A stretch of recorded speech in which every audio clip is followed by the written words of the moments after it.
More than 2,000 years ago, people stood in awe before a monument so magnificent that travelers crossed seas just to see it. The Mausoleum of Mausolus rose nearly 45 meters into the sky, covered with marble, statues, and stories carved in stone. Ancient writers called it one of the greatest wonders humans had ever built. Yet today, if you travel to the exact place where this wonder once stood, you will not see towering columns, shining sculptures, or the royal tomb it protected. You will see mostly empty ground. A structure, admired for over 16 centuries, has almost completely vanished from the landscape of the world. The strange part is not simply that it disappeared. The strange part is that history remembers it clearly, even though the monument itself is gone. So the quiet question remains, if a wonder once stood there for centuries, where did the Mausoleum of Mausolus actually go? Far along the southwestern coast of what is now modern Turkey, where the waters of the Aegean Sea move slowly against the land, there once stood a city known as Halicarnassus. In the ancient world, this coastal settlement was not yet famous for a wonder. It was a working harbour town, a place where ships arrived with timber, grain, marble, and stories from distant ports. The sea here is calm for much of the year, protected by the curve of the peninsula. Even today the coastline feels quiet, as if history has settled gently over the land rather than rushing past it. But more than 2,000 years ago, Halicarnassus sat at the intersection of powerful civilizations, and its fate would become closely tied to a monument that later generations would call one of the 7 wonders of the ancient world. To understand where the Mausoleum of Mausolus went, it helps first to understand the place where it began. Halicarnassus was located in a region called Caria in southwestern Anatolia. In the 4th century BCE, this land was technically part of the vast Persian Empire, which stretched from Egypt to Central Asia. Yet Caria was somewhat unusual within that empire. While it was governed under Persian authority, the culture of the region had strong Greek influences. Greek language, architecture, and traditions were common along the coast, especially in port cities like Halicarnassus. This mixture of Persian political rule and Greek cultural life created a unique environment where different ideas about power, art, and memory could meet. Ancient writers described Halicarnassus as a city built around its harbour, with defensive walls climbing the surrounding hills. The natural geography shaped the settlement. Behind the harbour rose gentle slopes that provided space for houses, temples, and administrative buildings. From those slopes, people could look out across the water toward the islands scattered throughout the Aegean Sea. Trade ships regularly crossed these waters, linking the city to Rhodes, mainland Greece, and other centers of commerce. Over time, Halicarnassus became a place where wealth moved quietly through the harbor, carried by merchants and sailors rather than armies. Archaeological evidence and ancient descriptions suggest that by the 4th century BCE, the city had already grown into an important regional capital. Streets were organized with deliberate planning, and the harbor served as both a commercial gateway and a strategic naval base. Yet the city itself did not become widely known across the Mediterranean until the rule of a particular leader who reshaped it. His name was Mausolus. Mausolus was not a king in the traditional Greek sense, but a satrap, a regional governor appointed within the Persian imperial system. Satraps held significant authority over the territories they managed. They collected taxes, organized armies, and oversaw local administration. In many regions of the Persian Empire, satraps were powerful figures whose influence could shape entire cities. Mausolus ruled Caria during the 4th century BCE, and during his rule Halicarnassus changed dramatically. One of his most important decisions was to make Halicarnassus the capital of his domain. Before Mausolus, the administrative center of Caria had been located inland at a city called Mylassa. Moving the capital to the coast was a deliberate act. Ports offered stronger connections to trade routes and naval power. By shifting his center of authority to Halicarnassus, Mausolus tied the future of the region more closely to the sea and to the wider Greek world beyond it. This decision began a transformation of the city. Historical sources and archaeological research indicate that large construction projects were launched during this period. Defensive walls were strengthened, public buildings were expanded, and new structures began to rise along the slopes overlooking the harbor. The city gradually took on the appearance of a carefully designed capital rather than a simple harbor settlement. Even so, at this moment in history there was still no famous wonder standing above the city. The monument that would later astonish travelers had not yet been built. The harbor remained busy with everyday activity: merchants unloading cargo, fishermen preparing their nets, and craftsmen shaping stone and timber for new buildings. No one living in Halicarnassus at that time could have known that the quiet hills above their harbor would soon hold a tomb so remarkable that its name would echo across centuries. The story of that tomb begins not with the monument itself, but with the ambitions and decisions of the ruler who reshaped the city around him. And it is within the life and rule of Mausolus that the first clues begin to appear about why such an extraordinary structure was built in the first place. The transformation of Halicarnassus did not happen suddenly. Cities in the ancient world rarely changed overnight. Their streets, harbors, and walls evolved slowly as generations added new structures and repaired old ones. Yet during the rule of Mausolus in the 4th century BCE, something different began to take place in Korea. Instead of allowing the city to grow naturally, Mausolus began shaping Halicarnassus according to a deliberate vision. Ancient historians do not describe every detail of his plans, but the evidence that survives suggests that he intended the city to project authority, stability, and cultural importance. This ambition was closely connected to his own position within the Persian Empire. Mausolus served as the satrap of Korea, beginning around 377 BCE. A satrap governed a province on behalf of the Persian king, but in distant regions like Korea, the satrap often held considerable independence. The Persian Empire covered enormous distances, and communication across such a vast territory took time. Because of this, regional rulers like Mausolus could exercise significant control over local affairs, including construction projects, military organization, and taxation. Historical sources indicate that Mausolus used this authority carefully. Rather than ruling only as a Persian administrator, he adopted many aspects of Greek culture that were already present in the coastal cities of Anatolia. Greek language was widely used in the region, and Greek artistic traditions were familiar to the local population. Mausolus encouraged this cultural blending, allowing his capital to reflect both Persian political structure and Greek architectural style. The decision to move the capital from Mylasa to Halicarnassus was therefore more than a simple administrative change. It represented a shift in how power was displayed in Caria. Mylasa had long been an important inland center, but it lacked the advantages of a coastal city connected to major sea routes. Halicarnassus, by contrast, offered access to trade networks that stretched across the Aegean and into the eastern Mediterranean. Ships traveling between Greek cities and the ports of Anatolia regularly passed through these waters. By placing his capital there, Mausolus positioned himself at a crossroads of commerce and culture. Archaeological studies of the site show that Halicarnassus was reorganized during his reign. Defensive walls were expanded to surround a larger urban area, creating a fortified city that could resist attack from land or sea. Within those walls, new districts were laid out in a more structured pattern than before. Public buildings appeared in prominent locations, including temples and administrative spaces that reinforced the authority of the ruling government. The harbor itself remained the economic heart of the city, but the slopes above it gradually filled with structures that signaled the rising importance of Halicarnassus within the region. This transformation also reflected the personality of Mausolus. Ancient writers sometimes describe him as a pragmatic ruler rather than a purely ceremonial one. He strengthened local defenses, managed regional alliances, and participated in broader political conflicts that affected Western Anatolia during that period. At the same time, he invested heavily in architecture and urban development. Building projects were a common way for ancient rulers to communicate their power.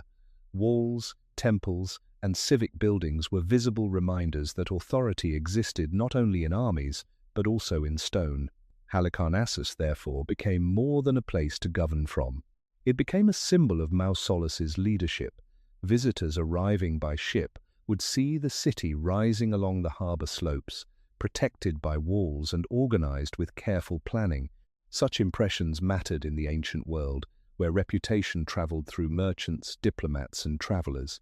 A city that appeared strong and prosperous could influence how allies and rivals viewed its ruler. Yet despite these changes, the most famous monument associated with Mausolus had not yet been conceived. During his lifetime, Halicarnassus was growing into a powerful regional capital, but it was still simply one among many cities scattered along the Aegean coast. Its harbour continued to receive traders carrying olive oil, ceramics, and grain. Craftsmen worked in workshops, shaping marble and limestone for new construction projects. Life moved forward through ordinary routines.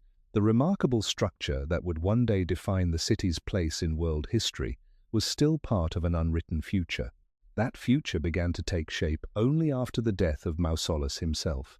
The story of the mausoleum begins with a quiet turning point in the history of Halicarnassus.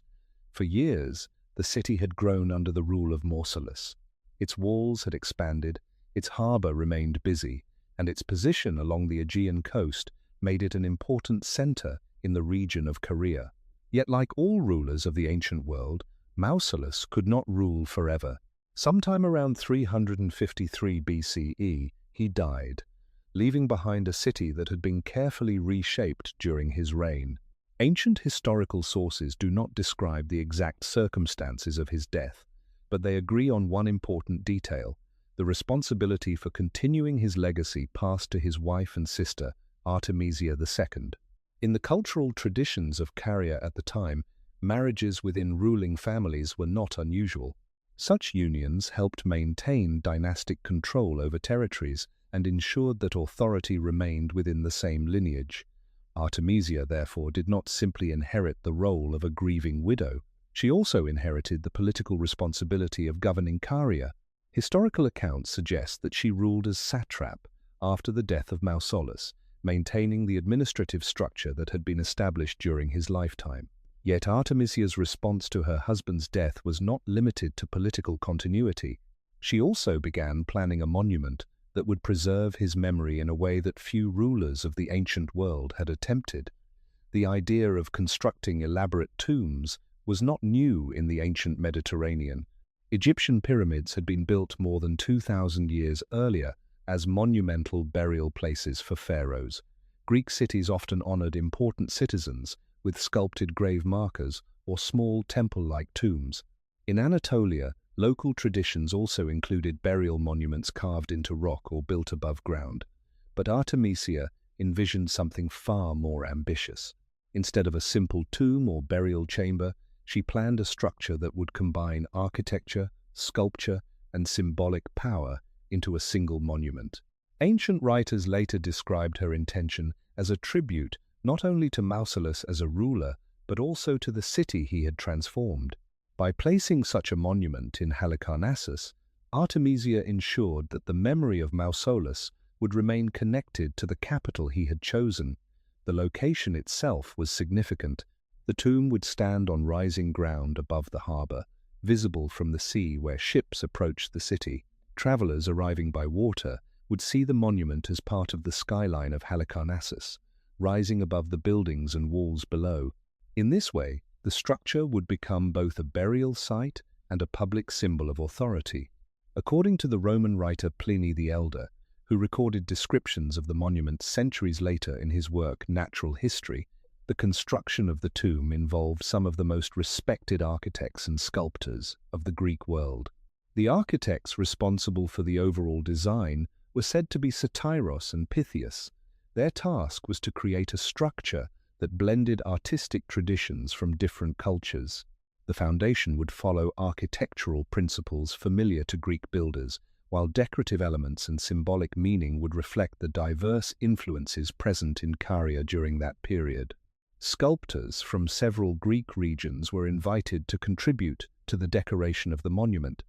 Ancient sources name artists such as Scopas, Bryaxis, Leocas, and Timotheus. Each of these sculptors was responsible for creating figures and reliefs that would adorn different sides of the structure. The collaboration of multiple artists was unusual for a tomb, but it reflected the scale of Artemisia's project. This was not intended to be a modest memorial hidden away from public view.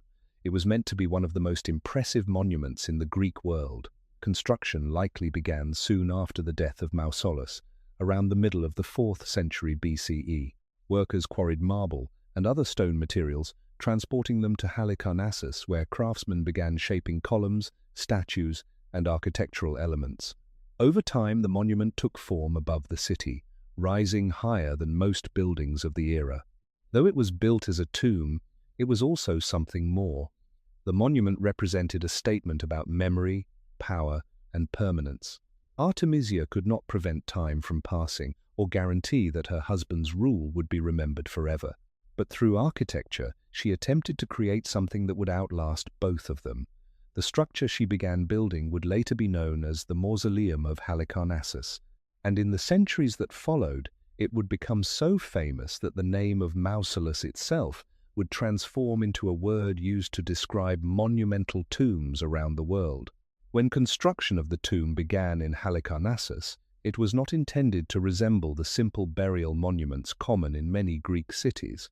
Artemisia II and the architects she employed were attempting something far more ambitious. Their goal was to create a structure that combined several architectural traditions into a single design, something that would stand apart from the buildings travelers were accustomed to seeing across the Mediterranean. The result would eventually become known as the Mausoleum of Halicarnassus, a monument so distinctive that its form influenced how later civilizations imagined royal tombs. The architects most often associated with the design were Satyros and Pythias. Ancient sources, including references preserved by later writers such as Pliny the Elder, describe them as responsible for the overall structure of the building. Their challenge was both artistic and practical. The monument needed to function as a tomb for Mausolus, but it also needed to express the political power and cultural identity of the Carian capital. To accomplish this, they designed a structure that rose in several distinct layers, each contributing to the visual impact of the whole. The foundation of the mausoleum consisted of a large rectangular platform constructed from stone blocks carefully fitted together. This base elevated the tomb above the surrounding ground, allowing the monument to dominate the nearby landscape. Visitors approaching the site would first encounter a broad stairway leading upward to this raised platform. Elevation played an important role in ancient architecture. By lifting the building above street level, the architects ensured that it would appear larger and more commanding than nearby structures. Above this platform stood a colonnaded structure inspired by Greek temple architecture. Columns arranged around the building formed an open exterior space that surrounded the central burial chamber. These columns followed the Ionic style, a design known for its slender proportions and decorative capitals carved with spiral shapes called volutes. Ionic columns were commonly used in Greek buildings across the Aegean world, and their presence in the mausoleum connected the monument visually to Greek artistic traditions already familiar along the Anatolian coast. Yet the structure was not simply a temple. Within the ring of columns stood the inner chamber that held the tomb of Mausolus. This chamber was constructed with solid walls rather than open colonnades, creating a protected space where the remains of the ruler could be placed. The outer columns therefore served both aesthetic and symbolic purposes. They created the impression of openness and harmony while simultaneously framing the more private space of the burial chamber inside. Above the colonnaded section rose one of the most distinctive features of the monument, a stepped pyramid-shaped roof. Unlike the smooth triangular pediments seen on many Greek temples, the mausoleum's roof consisted of multiple tiers that gradually narrowed as they rose upward. This pyramidal form may have drawn inspiration from architectural traditions found in parts of Anatolia and the Near East, where tiered structures had long been used in monumental buildings. By combining this form with Greek columns below, the architects created a building that reflected the cultural mixture present in Caria, during the 4th century BCE. At the very top of the structure stood a sculptural group that ancient writers described as a chariot drawn by 4 horses. In Greek artistic symbolism, chariots often represented triumph, honor, and heroic status. Placing such a sculpture at the summit of the monument emphasized the idea that Mausolus remained elevated above ordinary citizens even after death. From a distance, travelers approaching Halicarnassus by sea would have seen the monument rising above the city, crowned by the silhouette of this chariot sculpture against the sky. The decoration of the mausoleum was equally ambitious. Sculptors from different regions of the Greek world were invited to contribute to the project. Among the names preserved in ancient sources are Scopas, Bryaxis, Leocares, and Timotheus. Each artist was responsible for sculptural programs on different sides of the monument. Their work included statues of humans, animals, and mythological figures carved from marble. Relief panels also decorated the exterior, depicting scenes that likely referenced mythological battles and heroic narratives familiar in Greek art.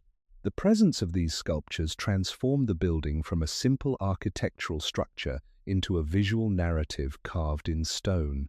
Ancient writers estimated that the height of the monument reached roughly 45 meters. In the context of the 4th century BCE, this was an extraordinary scale. Most temples and civic buildings in Greek cities were far smaller. The mausoleum, therefore, stood not only as a tomb, but also as one of the tallest and most elaborate structures in the region. Its size alone would have drawn the attention of travelers passing through the city. Yet the monument's influence went beyond height or decoration. It represented a fusion of cultural ideas expressed through architecture. Persian political authority, Greek artistic tradition, and Anatolian architectural forms all appeared within the same structure. This combination made the mausoleum distinctive among ancient monuments. It was neither purely Greek nor purely Persian, but something that reflected the unique environment of Caria itself. Over time, word of the monument spread across the Mediterranean world. Travelers, merchants, and historians carried descriptions of the tomb to distant cities. Long after Artemisia and Mausolus had died, the structure remained standing above Halicarnassus, silently overlooking the harbor where ships continued to arrive and depart. And gradually, the monument, built to honor a single ruler, began to acquire a reputation far beyond the borders of Caria. For travelers approaching Halicarnassus in the centuries after the monument was completed, the mausoleum did not appear suddenly at close distance. Instead, it gradually revealed itself as ships moved across the waters of the Aegean Sea toward the harbor. Ancient cities along this coastline often rose in layers from the shoreline upward, and Halicarnassus followed this pattern. The harbor formed the center of activity, surrounded by docks, warehouses, and crowded streets where merchants traded goods arriving from across the Mediterranean. Above this busy waterfront, the city climbed the slopes of the surrounding hills, and rising above those buildings, visible even from the sea, stood the mausoleum. Ancient descriptions suggest that the monument was positioned deliberately so that it could dominate the skyline of the city. The elevated platform on which it stood ensured that the structure would remain visible from many points within Halicarnassus and from approaching ships. Travelers sailing into the harbor would likely have seen the monument long before they reached the docks. From a distance, the shape of the building would have appeared unusual compared with the temples that were familiar in most Greek cities. Instead of a simple rectangular temple roof, the upper portion of the mausoleum rose in a stepped pyramid form. This tiered roof created a vertical emphasis that drew the eye upward. At the summit stood the sculptural group of a chariot pulled by 4 horses, an image described by ancient writers as crowning the entire structure.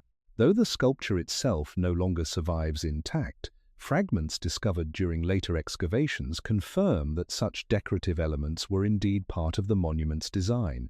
The Roman author Pliny the Elder, writing in the 1st century CE in his encyclopedic work Natural History, provided one of the most detailed surviving descriptions of the mausoleum.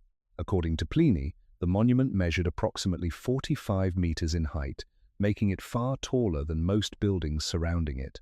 He also recorded that the structure was supported by 36 columns arranged around the central chamber.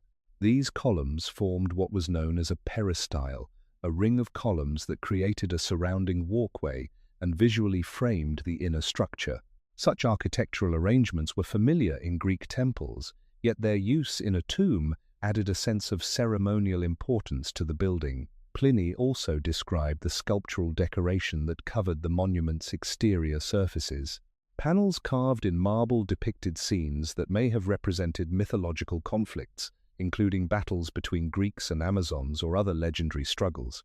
These types of scenes were common in Greek artistic tradition, where mythological battles symbolized the victory of order over chaos. Their presence on the mausoleum suggests that the monument was not intended to function solely as a burial place. It also communicated cultural ideas about heroism, authority, and the legacy of the ruler honored within. The sculptors responsible for these decorations were among the most respected artists of their time. Ancient sources attribute different sections of the monument to different sculptors, including Scopas, Bryaxis, Leocares, and Timotheus. Each of these artists was associated with major sculptural works across the Greek world. By inviting multiple renowned sculptors to contribute to the project, the builders of the mausoleum transformed the structure into a collaborative work of art. The building itself became a kind of open-air gallery where travelers could observe sculptures carved by some of the most skilled craftsmen of the era. Visitors who walked around the monument would have experienced it as a sequence of architectural and artistic layers. First came the broad platform and stairs leading upward. Then the ring of Ionic columns created an open space through which the central tomb chamber could be glimpsed. Above that, the stepped pyramid roof carried the eye higher toward the sculptural chariot at the summit. The monument, therefore, combined horizontal movement around its base with vertical movement toward its peak. This layered design helped explain why ancient observers considered it extraordinary. It was not merely large, it was carefully arranged to guide the viewer's attention from ground level toward the sky. Over time, descriptions of the mausoleum spread through the writings of travelers and scholars. Greek and Roman authors included it in lists of remarkable structures across the known world. By the Hellenistic period, such lists often referred to 7 extraordinary monuments that represented the achievements of human craftsmanship. The Mausoleum of Halicarnassus gradually became one of the structures included in these lists. It stood alongside other famous constructions, such as the Great Pyramid of Giza and the Temple of Artemis at Ephesus. The inclusion of the mausoleum in these lists reflected more than admiration for its size. It also recognized the unique combination of architecture and sculpture that defined the monument. The building had been created as a tomb, yet it functioned almost like a public monument celebrating artistic achievement. For centuries after its construction, the mausoleum continued to stand above Halicarnassus, visible to travelers arriving by sea and to residents moving through the city below. In this way, the monument built to preserve the memory of a single ruler gradually became part of a much larger story about how ancient societies chose to remember the past. As the centuries passed, the monument built for Mausolus gradually became known far beyond the shores of Korea. Halicarnassus remained an active port, and travelers continued to arrive from many parts of the Mediterranean world. Sailors, merchants, diplomats, and scholars moved along the same sea routes that had connected Greek cities for generations. When these visitors entered the harbor of Halicarnassus, the mausoleum was often one of the first structures they noticed rising above the city. Over time, descriptions of the monument traveled with them as they returned to their own homelands. In the ancient world, reputation often spread through storytelling and written accounts. Travelers described unusual buildings they had seen, and writers collected these reports into larger works about geography and history. By the Hellenistic period, several authors had begun compiling lists of remarkable constructions that demonstrated the ingenuity of human craftsmanship. These lists were not identical in every version, but many of them shared a similar idea, that certain structures represented extraordinary achievements in architecture and engineering. Gradually, the Mausoleum of Halicarnassus became one of the monuments most frequently mentioned in these collections. Among the ancient writers who helped preserve the memory of the monument was Antipater of Sidon, a Greek poet who lived in the 2nd century BCE. Antipater is often associated with one of the earliest surviving lists of the 7 wonders of the ancient world. In his poetic description, he named several famous structures that impressed travelers across the Mediterranean, including the Great Pyramid of Egypt, the Hanging Gardens of Babylon, and the Temple of Artemis at Ephesus. The Mausoleum of Halicarnassus appeared among these remarkable works. Antipater's verses suggest that the monument's artistic beauty distinguished it from many other buildings. While some wonders were admired for their size or engineering complexity, the mausoleum was often praised for its sculptural decoration and balanced design. Later writers continued to repeat and expand these descriptions. The Roman author Pliny the Elder, writing in the 1st century CE, also included the mausoleum in discussions of extraordinary works of architecture. Pliny recorded details about its structure, its columns, and the sculptors who contributed to its decoration. Although he lived several centuries after the monument had been built, his account demonstrates that the mausoleum was still well known in the Roman world. By Pliny's time, the building had already stood for roughly 400 years, continuing to dominate the skyline of Halicarnassus, much as it had in the time of Artemisia. What made the monument so memorable was not simply its height or scale. The ancient world contained many large temples and fortifications. Instead, the mausoleum impressed observers because it combined several artistic traditions within a single structure. The Ionic columns reflected Greek architectural principles, while the stepped pyramid roof suggested influences from Anatolia and the broader Near Eastern world. The sculptural decorations added another layer of complexity, filling the surfaces of the building with detailed figures carved from marble. For travelers accustomed to seeing temples or civic buildings constructed according to a single cultural style, the mausoleum presented something more unusual. It appeared both familiar and unfamiliar at the same time. The monument also gained attention because it served a very specific purpose. Unlike temples dedicated to gods or public buildings used for civic life, the mausoleum existed primarily as a tomb for one individual ruler. This alone made its scale remarkable. Most burial monuments in the Greek world were modest in comparison. By building such a grand structure to honor Mausolus, Artemisia had created something that blurred the boundary between a tomb and a monumental work of public architecture. Visitors walking around the structure could admire its artistic features while also recognizing that it was meant to preserve the memory of a single person. As generations passed, the name of the monument itself began to change how people described similar structures. The word mausoleum, derived from the name of Mausolus, eventually entered language as a general term for large or elaborate tombs. In this way, the monument influenced not only architecture but also vocabulary.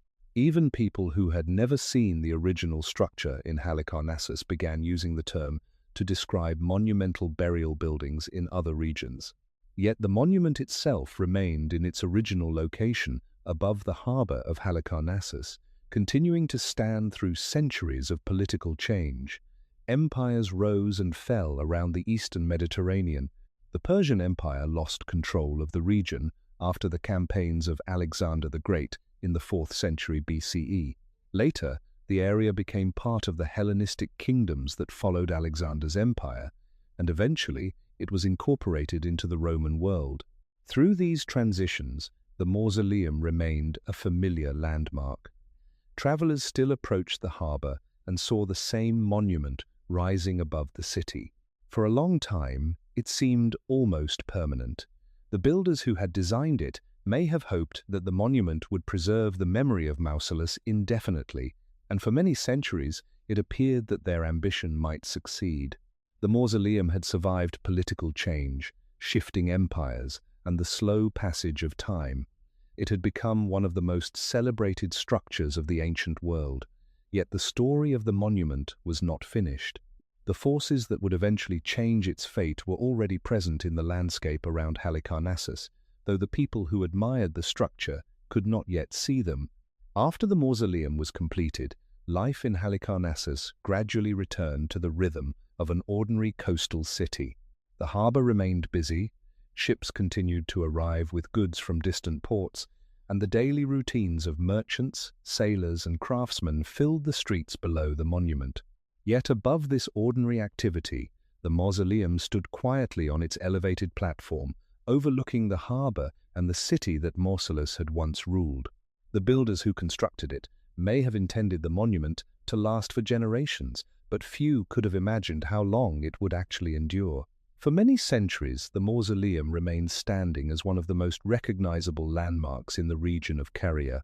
During the decades after its construction in the mid-4th century BCE, the political landscape around Halicarnassus began to change dramatically. One of the most important events of this period was the arrival of Alexander the Great. In 334 BCE, Alexander began his campaign against the Persian Empire, moving through Anatolia and capturing cities that had previously been under Persian control. Halicarnassus became one of the locations where resistance to Alexander's advance took place. Historical sources, including accounts written by later historians such as Arrian, describe a siege of the city during Alexander's campaign.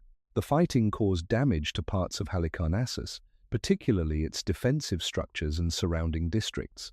Yet the mausoleum itself appears to have survived these events. Ancient accounts do not record its destruction during the siege, suggesting that the monument remained largely intact despite the turmoil affecting the city around it. After Alexander's conquest, the region entered what historians call the Hellenistic period. Following Alexander's death in 323 BCE, his empire fragmented into several kingdoms ruled by his former generals.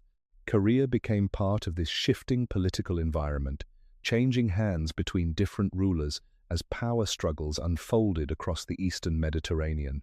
Through these transitions, Halicarnassus remained an active port city, though its political importance gradually declined compared with larger Hellenistic centers such as Alexandria and Pergamon. Even as the city's influence changed, the mausoleum continued to stand above the harbour. Travelers visiting the city during these centuries could still see the monument, much as earlier visitors had described it. The sculptural decorations remained in place, and the architectural form of the building continued to draw attention. For residents of Halicarnassus, the monument likely became a familiar presence rather than a surprising wonder. People passed by it as part of their daily lives, perhaps rarely thinking about the enormous effort that had gone into its construction generations earlier. As time moved forward, the Roman Republic gradually expanded its influence across the Mediterranean. By the 1st century BCE, much of Anatolia, including Caria, had become part of the Roman sphere of control. Under Roman administration, many older Greek cities continued to function as local centers of trade and culture. Halicarnassus was one of these cities. Roman travelers, scholars, and officials visiting the region could still see the mausoleum standing above the city's harbor. Writers of the Roman period continued to refer to the monument as one of the remarkable structures of the ancient world. The Roman author Pliny the Elder, writing in the 1st century CE, described the mausoleum centuries after its construction, indicating that the structure was still visible and recognizable during his lifetime.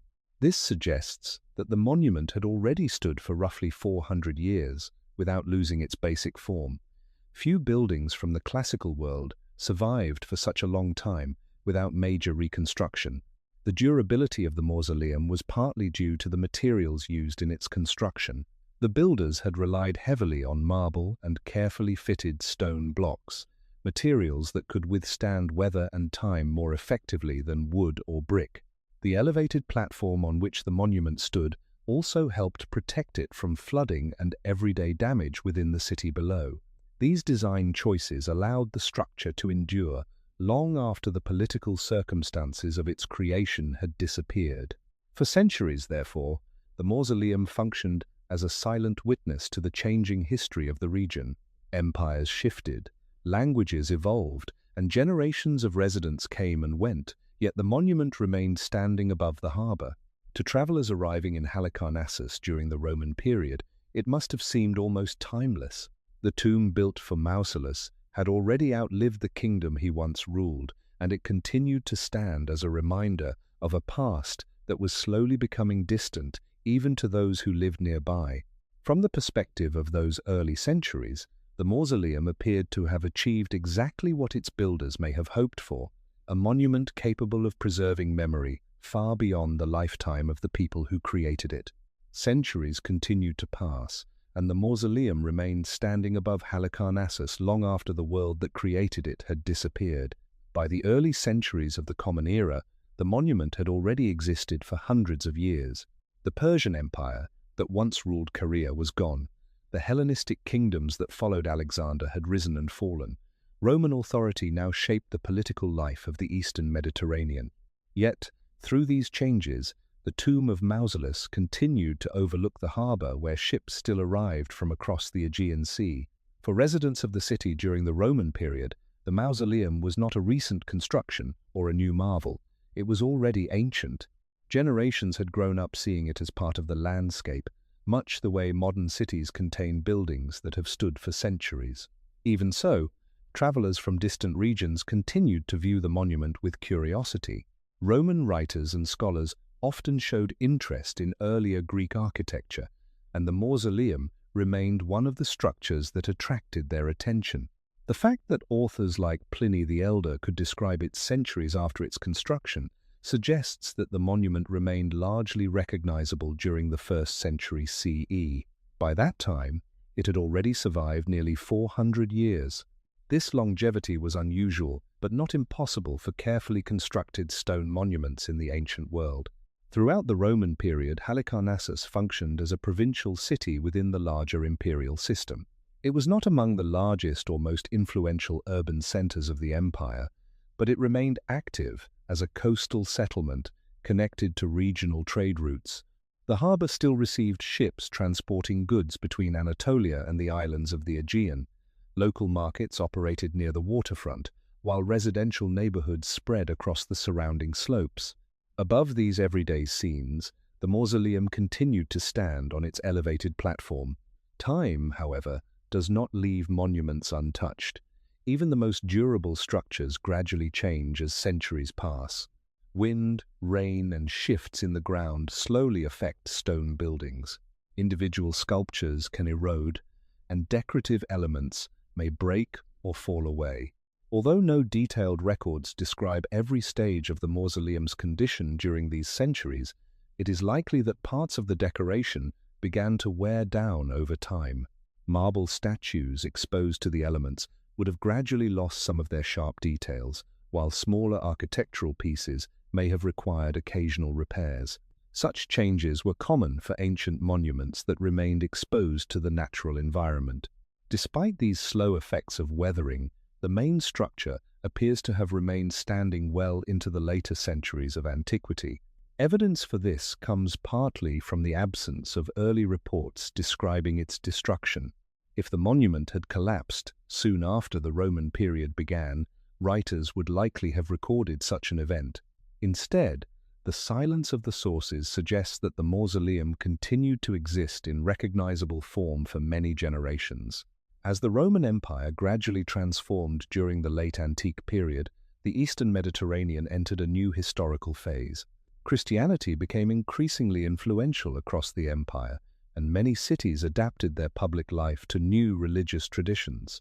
Some pagan temples were abandoned or converted to new uses, yet tomb monuments like the mausoleum were different from temples dedicated to specific gods. Because the building served primarily as a burial monument, it did not necessarily conflict with the changing religious environment. As a result, it appears to have remained standing even as cultural and religious practices evolved around it. By the time the Roman Empire in the West collapsed during the 5th century CE, the Eastern Mediterranean continued under what historians call the Byzantine Empire. Halicarnassus remained inhabited during this period, though its prominence as a regional center had diminished compared with earlier centuries. Trade patterns had shifted, political authority had changed, and many ancient cities across Anatolia experienced gradual decline. Even in this quieter environment, the mausoleum still stood as one of the most impressive surviving structures from the classical past. For people living in the region during these centuries, the monument must have seemed almost eternal. It had already stood longer than any living person could remember. Children grew into adults and grew old, while the same towering structure remained above the city. Travelers passing through Halicarnassus may have regarded it as a relic of a distant age, a reminder of rulers and empires that had vanished long before their own lifetimes. Yet even monuments that appear permanent eventually encounter forces beyond the control of their builders. The land surrounding Halicarnassus lies in a region where the earth itself is not always stable. Beneath the surface of the Anatolian peninsula, geological forces slowly shift the crust of the earth. These movements sometimes release their energy suddenly in the form of earthquakes. For centuries, the mausoleum had survived storms, political change, and the slow erosion of time, but the forces that would eventually alter its fate were not political or cultural. They came from the ground beneath the city itself. For many centuries, the Mausoleum of Halicarnassus had seemed almost permanent. Generations of people had lived their entire lives with the monument standing above the city. It had survived wars, the rise and fall of empires, and the slow passage of time that gradually changes every human construction. Yet the greatest threat to the monument did not come from invading armies or deliberate destruction. It came from the ground beneath it. The region of southwestern Anatolia lies within an area where the Earth's crust is shaped by active geological forces. The tectonic plates beneath the eastern Mediterranean slowly move against one another, building tension within the Earth over long periods of time. Occasionally, this tension is released suddenly in earthquakes that can shake cities and damage buildings. Ancient settlements across the region experience such earthquakes periodically, and Halicarnassus was no exception. Over the course of the early medieval centuries, a series of earthquakes began to affect the structures that had stood in the city since antiquity. Stone buildings that had endured for hundreds of years were not immune to these movements of the earth. When the ground shifts suddenly, even carefully constructed monuments can suffer cracks, falling masonry, or partial collapse. The mausoleum, despite its strong construction, was vulnerable to these same forces. Historical records from the medieval period are limited, and no single detailed account describes the exact moment when the mausoleum first began to suffer serious damage. Instead, historians believe that the monument deteriorated gradually through multiple earthquakes rather than being destroyed in a single event. The large stone blocks and marble columns that once formed its elegant structure would have been particularly sensitive to repeated shaking. When earthquakes occur, vertical columns can fracture or lose their balance, causing upper sections of a building to collapse. Over time, parts of the monument likely fell away from the original structure. The sculptural decorations that once covered the mausoleum would have been especially fragile. Marble statues and relief panels carved centuries earlier were exposed to the open air, and seismic shocks could easily dislodge them from their positions. Some sculptures may have fallen and shattered on the ground below, while others might have remained partly intact among the debris surrounding the base of the monument. By the medieval period, the mausoleum may already have looked very different from the magnificent structure described by ancient writers. Instead of a complete building crowned by a sculptural chariot, travelers might have seen sections that had partially collapsed while other portions still stood. Even damaged, however, the remains of the monument would still have been impressive. Massive stone blocks and fragments of sculpted figures could remain visible long after the upper parts of the building had fallen. The slow destruction of the mausoleum illustrates an important pattern seen in many ancient monuments. Buildings that appear permanent often decline gradually rather than disappearing suddenly. Each earthquake may have weakened the structure a little more, loosening stones and creating fractures that worsened over time. After each event, parts of the monument remained standing, giving the impression that it might still endure for centuries more. Yet the damage accumulated slowly, preparing the way for further collapse in later years. By the time the region entered the later medieval period, much of the original structure of the mausoleum had already been reduced to ruins. Large pieces of stone and marble likely lay scattered around the site where the tomb had once stood in full splendor. The elevated platform may still have been visible, along with portions of walls or columns that had not yet fallen completely. For the people living in the area during this time, the remains of the monument would have appeared as the ruins of an ancient building from a distant past. Few could have known that these ruins had once formed one of the most admired structures of the classical world. Even in this damaged state, however, the story of the mausoleum was not finished. The earthquakes had weakened and broken the monument, but they had not removed the enormous quantity of carefully cut stone that remained scattered across the site. Those stones would soon attract the attention of new inhabitants arriving in the region during the 15th century, and the decisions made by those newcomers would play a crucial role in determining what ultimately happened to the remains of the Mausoleum of Mausolus. By the early 15th century, the ruins of the mausoleum had already stood in a damaged state for many generations. The earthquakes of earlier centuries had broken much of the structure, scattering stones and fragments across the site above the old harbour of Halicarnassus. Large pieces of marble and carefully cut blocks still remained where the monument had once risen nearly 45 meters into the sky. To the people living in the region at that time, these ruins no longer represented one of the wonders of the ancient world. Instead, they appeared simply as the remains of a very old building from a distant past. The city itself had also changed. Halicarnassus was no longer the political center it had been in the time of Mausolus. Over many centuries, the city had declined, and its ancient name gradually faded from common use. By the medieval period, the settlement was known by a different name, Bodrum. While the population remained smaller than in earlier classical periods, the harbour still held strategic value along the southwestern coast of Anatolia.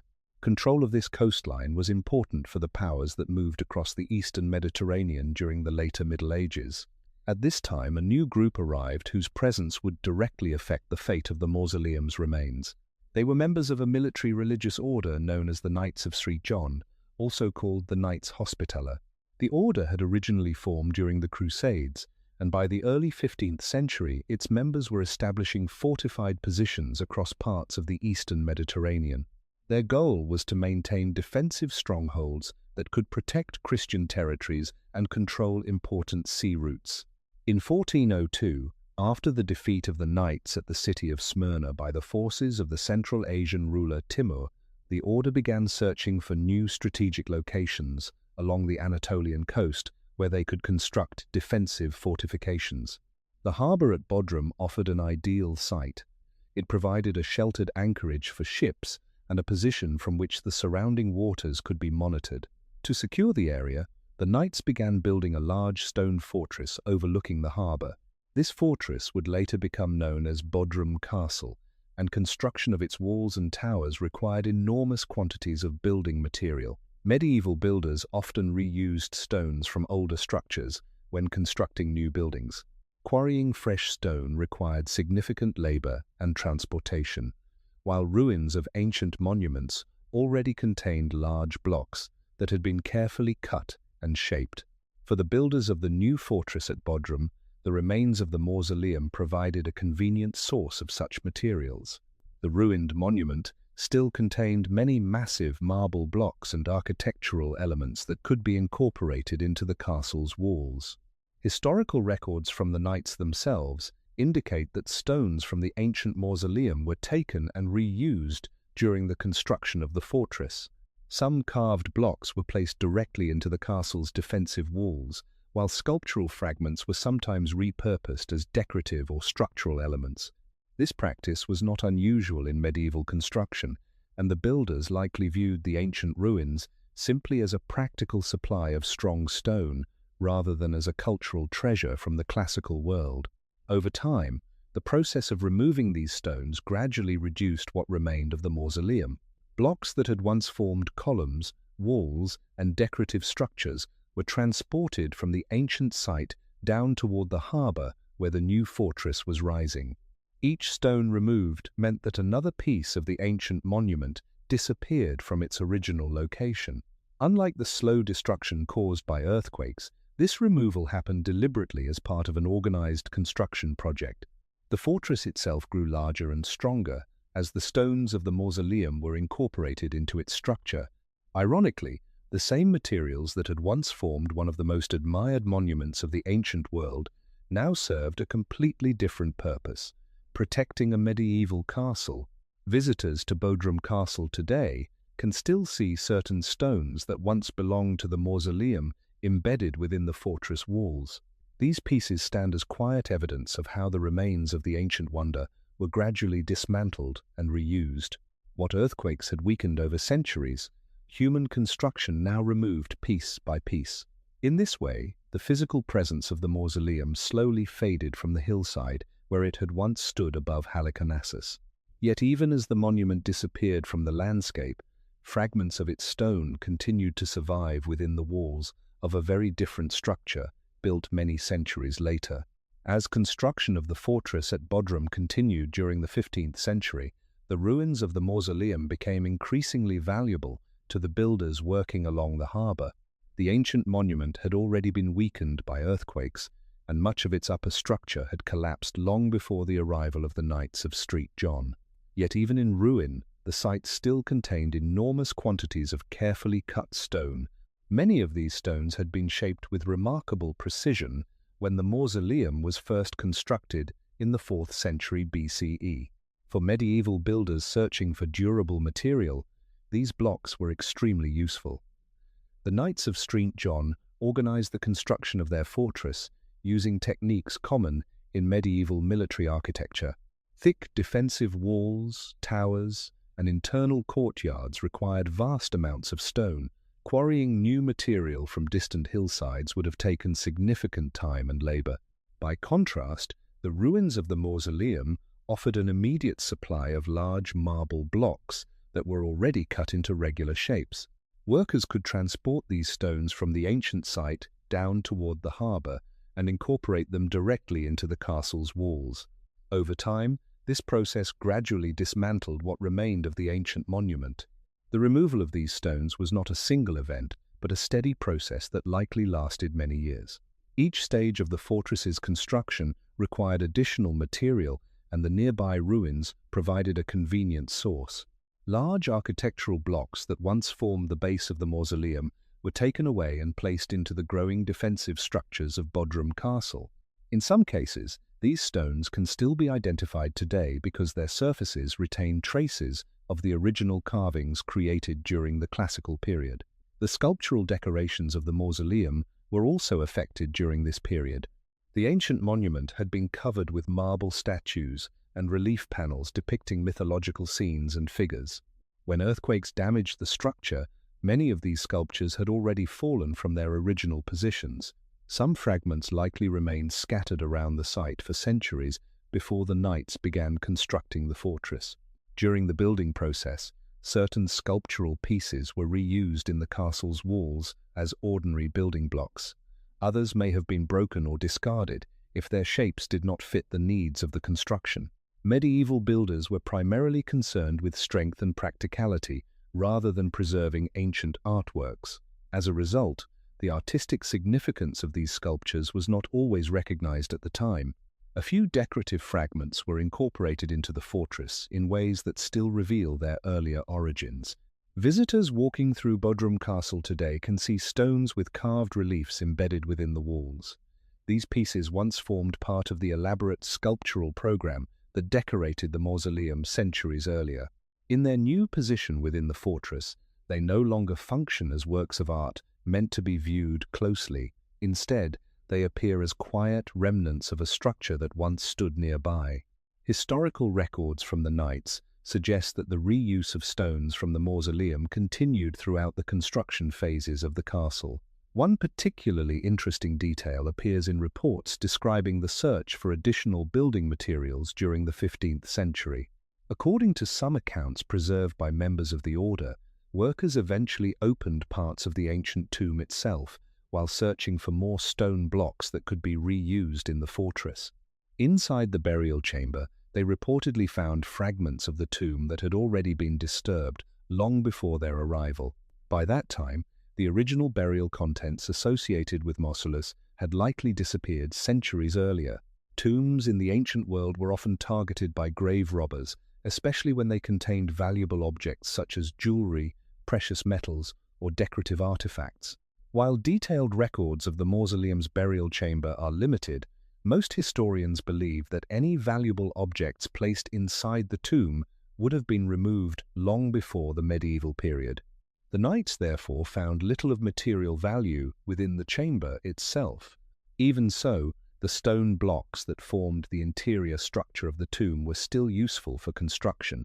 Over time, the continued removal of these stones left very little of the original mausoleum standing at its ancient location. What earthquakes had begun, human activity completed. The once monumental structure that had inspired admiration throughout the classical world gradually disappeared from the hillside above Bodrum. In its place remained only scattered foundations and fragments of stone that no longer resembled the towering building described by ancient writers. Yet the story of the mausoleum did not end entirely with its disappearance from the landscape. Centuries later, scholars and archaeologists would return to Bodrum in search of the lost wonder, attempting to understand what had once stood there and where its surviving fragments might still be found. By the time the construction of Bodrum Castle was well underway, the site where the mausoleum had once stood looked very different from the descriptions preserved by ancient writers. For centuries, travelers had spoken of a monument rising high above Halicarnassus, decorated with marble statues and crowned by a chariot sculpture visible from the sea. Now, most of that structure had vanished. The earthquakes of earlier centuries had already broken the monument apart, and the builders of the fortress had removed many of the remaining stones. What remained on the hillside was no longer a towering wonder, but a scattered field of ruins. Large blocks of stone that once formed the foundation still lay partly embedded in the ground. Fragments of marble columns and architectural pieces could be found among the debris. Yet without the upper structure of the monument, it became increasingly difficult for people to imagine the original scale of the building that had once stood there. The site slowly blended into the landscape of Bodrum as an area containing old ruins whose origins were not always clearly remembered. This gradual loss of visibility played an important role in the disappearance of the mausoleum from public awareness. In the ancient world, monuments remained famous largely because they could still be seen and described by travelers. Once the structure itself was gone, knowledge about it depended entirely on written records preserved in manuscripts. During the medieval period, many of the classical texts that described ancient wonders were not widely circulated in Western Europe. As a result, the memory of the mausoleum faded in places far from Anatolia. Local inhabitants of Bodrum would still have known that ancient ruins existed on the hillside near the harbour. Some of them may even have heard stories linking the site to earlier civilizations. But without the towering structure itself, the ruins no longer commanded the same attention they had in the classical era. Over time, the remains of the mausoleum were reduced mostly to foundations and scattered fragments that did not clearly reveal the form of the original building. Travelers visiting the region in later centuries often described Bodrum primarily in terms of its medieval castle rather than the ancient monument that had once stood nearby. The fortress built by the Knights of St. John had become the dominant architectural feature overlooking the harbour. Its tall towers and thick walls were immediately visible to anyone approaching by sea. By contrast, the ruins of the mausoleum appeared as low remains on the ground, easily overlooked unless someone specifically searched for them. This shift in attention illustrates how physical landscapes influence historical memory. When a structure stands tall and visible, it naturally draws curiosity and discussion. When it collapses into fragments at ground level, its story can gradually disappear from everyday awareness. Over the centuries following the construction of Bodrum Castle, the remains of the mausoleum stayed mostly undisturbed. The foundations remained buried beneath layers of soil and debris, while scattered stone fragments lay across the site. Some pieces had already been removed and reused elsewhere, while others remained partially hidden beneath the ground. Without systematic archaeological investigation, it was difficult to determine exactly where the original monument had stood or how it had been arranged. For long periods of time, the location of the mausoleum was therefore uncertain to scholars studying ancient history. Classical writers such as Pliny the Elder had left descriptions of the monument, but these texts did not provide precise maps or measurements, that could easily identify the exact site centuries later. As a result, historians and travelers sometimes debated the position of the lost wonder. Some suspected it lay somewhere near the medieval fortress, while others believed its remains might be buried deeper beneath the surrounding terrain. The true scale and design of the mausoleum, therefore, remained partly hidden from view for many generations, yet the monument had not vanished entirely. Pieces of it still existed, though scattered across different locations. Some fragments were embedded within the walls of Bodrum Castle, others remained buried near the original foundation site, and the descriptions written by ancient authors continued to survive in manuscripts copied and preserved through the centuries. These fragments of evidence would eventually attract the attention of scholars who sought to rediscover the lost monuments of the ancient world. Their efforts would begin a new chapter in the story of the mausoleum, one that involved careful excavation, historical research, and the gradual reconstruction of a wonder that had long since disappeared from the skyline of Halicarnassus. By the 19th century, the ancient world had begun to attract renewed curiosity among scholars, travelers, and archaeologists. Across Europe, historians were studying classical texts written by Greek and Roman authors, trying to connect the descriptions preserved in those writings with real places on the map. Cities that had once flourished in antiquity were gradually being rediscovered through exploration and excavation. Among the monuments that fascinated researchers was the Mausoleum of Halicarnassus, a structure that ancient writers had praised as one of the 7 wonders of the world. Yet, unlike some other wonders, its exact remains were not immediately visible. The towering monument described by authors such as Pliny the Elder had disappeared from the landscape centuries earlier. What remained at Bodrum was a medieval fortress and scattered ruins that did not obviously resemble the famous tomb described in classical literature. This mystery drew the attention of scholars who wanted to understand where the monument had stood and what had become of it. The rediscovery of the mausoleum did not happen all at once. It began slowly as historians compared ancient written descriptions with the geography of the region. Classical authors had left a number of clues. Pliny the Elder, writing in the 1st century CE, had described the approximate height of the monument and the number of columns that surrounded it. Other ancient writers mentioned the location of Halicarnassus along the southwestern coast of Anatolia. These texts suggested that the ruins of the mausoleum should still exist somewhere near the modern town of Bodrum, which occupied the same general area as the ancient city. Early travelers visiting Bodrum during the 18th and 19th centuries occasionally noticed carved stones embedded within the walls of Bodrum Castle. Some of these stones contained sculptural fragments that appeared far older than the medieval fortress itself. Scholars examining these carvings began to suspect that they might have come from the mausoleum described in ancient texts. The possibility that pieces of one of the 7 wonders of the ancient world were hidden within the castle walls sparked further interest among researchers. At this time, archaeology as a scientific discipline was still developing. Excavations were often organized by museums or wealthy patrons who wished to collect artifacts from ancient civilizations. One institution particularly interested in the remains of the mausoleum was the British Museum in London. During the mid-19th century, the museum began supporting expeditions aimed at locating and studying the lost monument. The task required both historical research and careful exploration of the terrain around Bodrum. One of the key figures involved in this effort was the British archaeologist Charles Thomas Newton. In the 1850s, Newton travelled to Bodrum with the goal of identifying the site of the mausoleum and recovering any surviving fragments. His approach relied heavily on the descriptions left by ancient authors. By studying these texts and comparing them with the geography of the town, he attempted to estimate where the monument might once have stood relative to the harbour and surrounding hills. Newton and his team began investigating areas near Bodrum Castle where ancient foundations might still be buried beneath the soil. They also examined the fortress itself, noting sculptural fragments that appeared to match the artistic style described in classical accounts of the mausoleum. Some carved reliefs embedded in the castle walls depicted scenes consistent with Greek mythological themes, suggesting that they may have originally belonged to the ancient monument.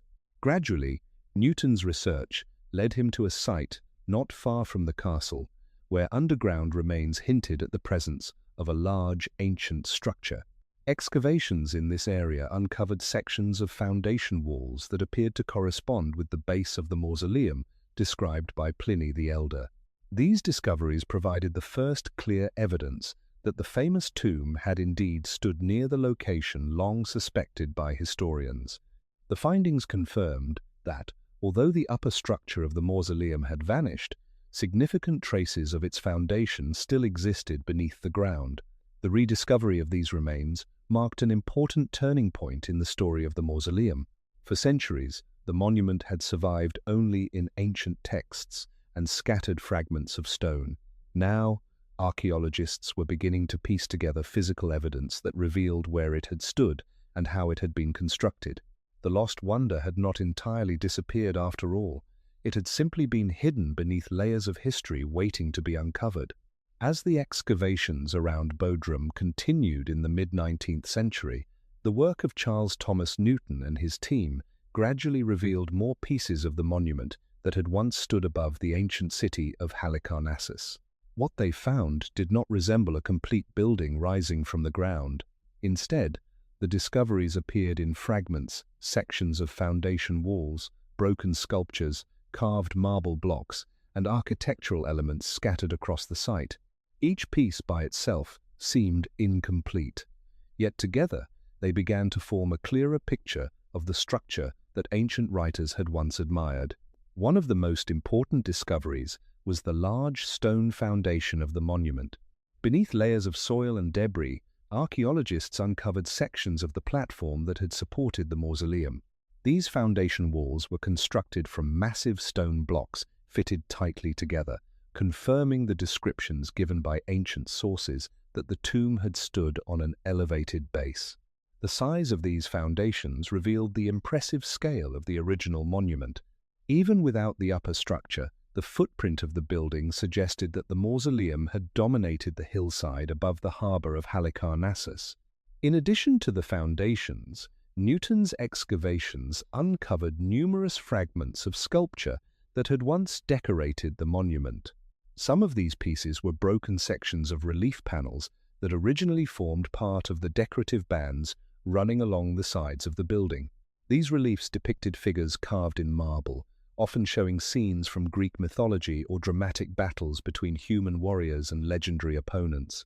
The style of these sculptures matched the artistic traditions of the 4th century BCE, strengthening the connection between the fragments and the monument described by classical authors.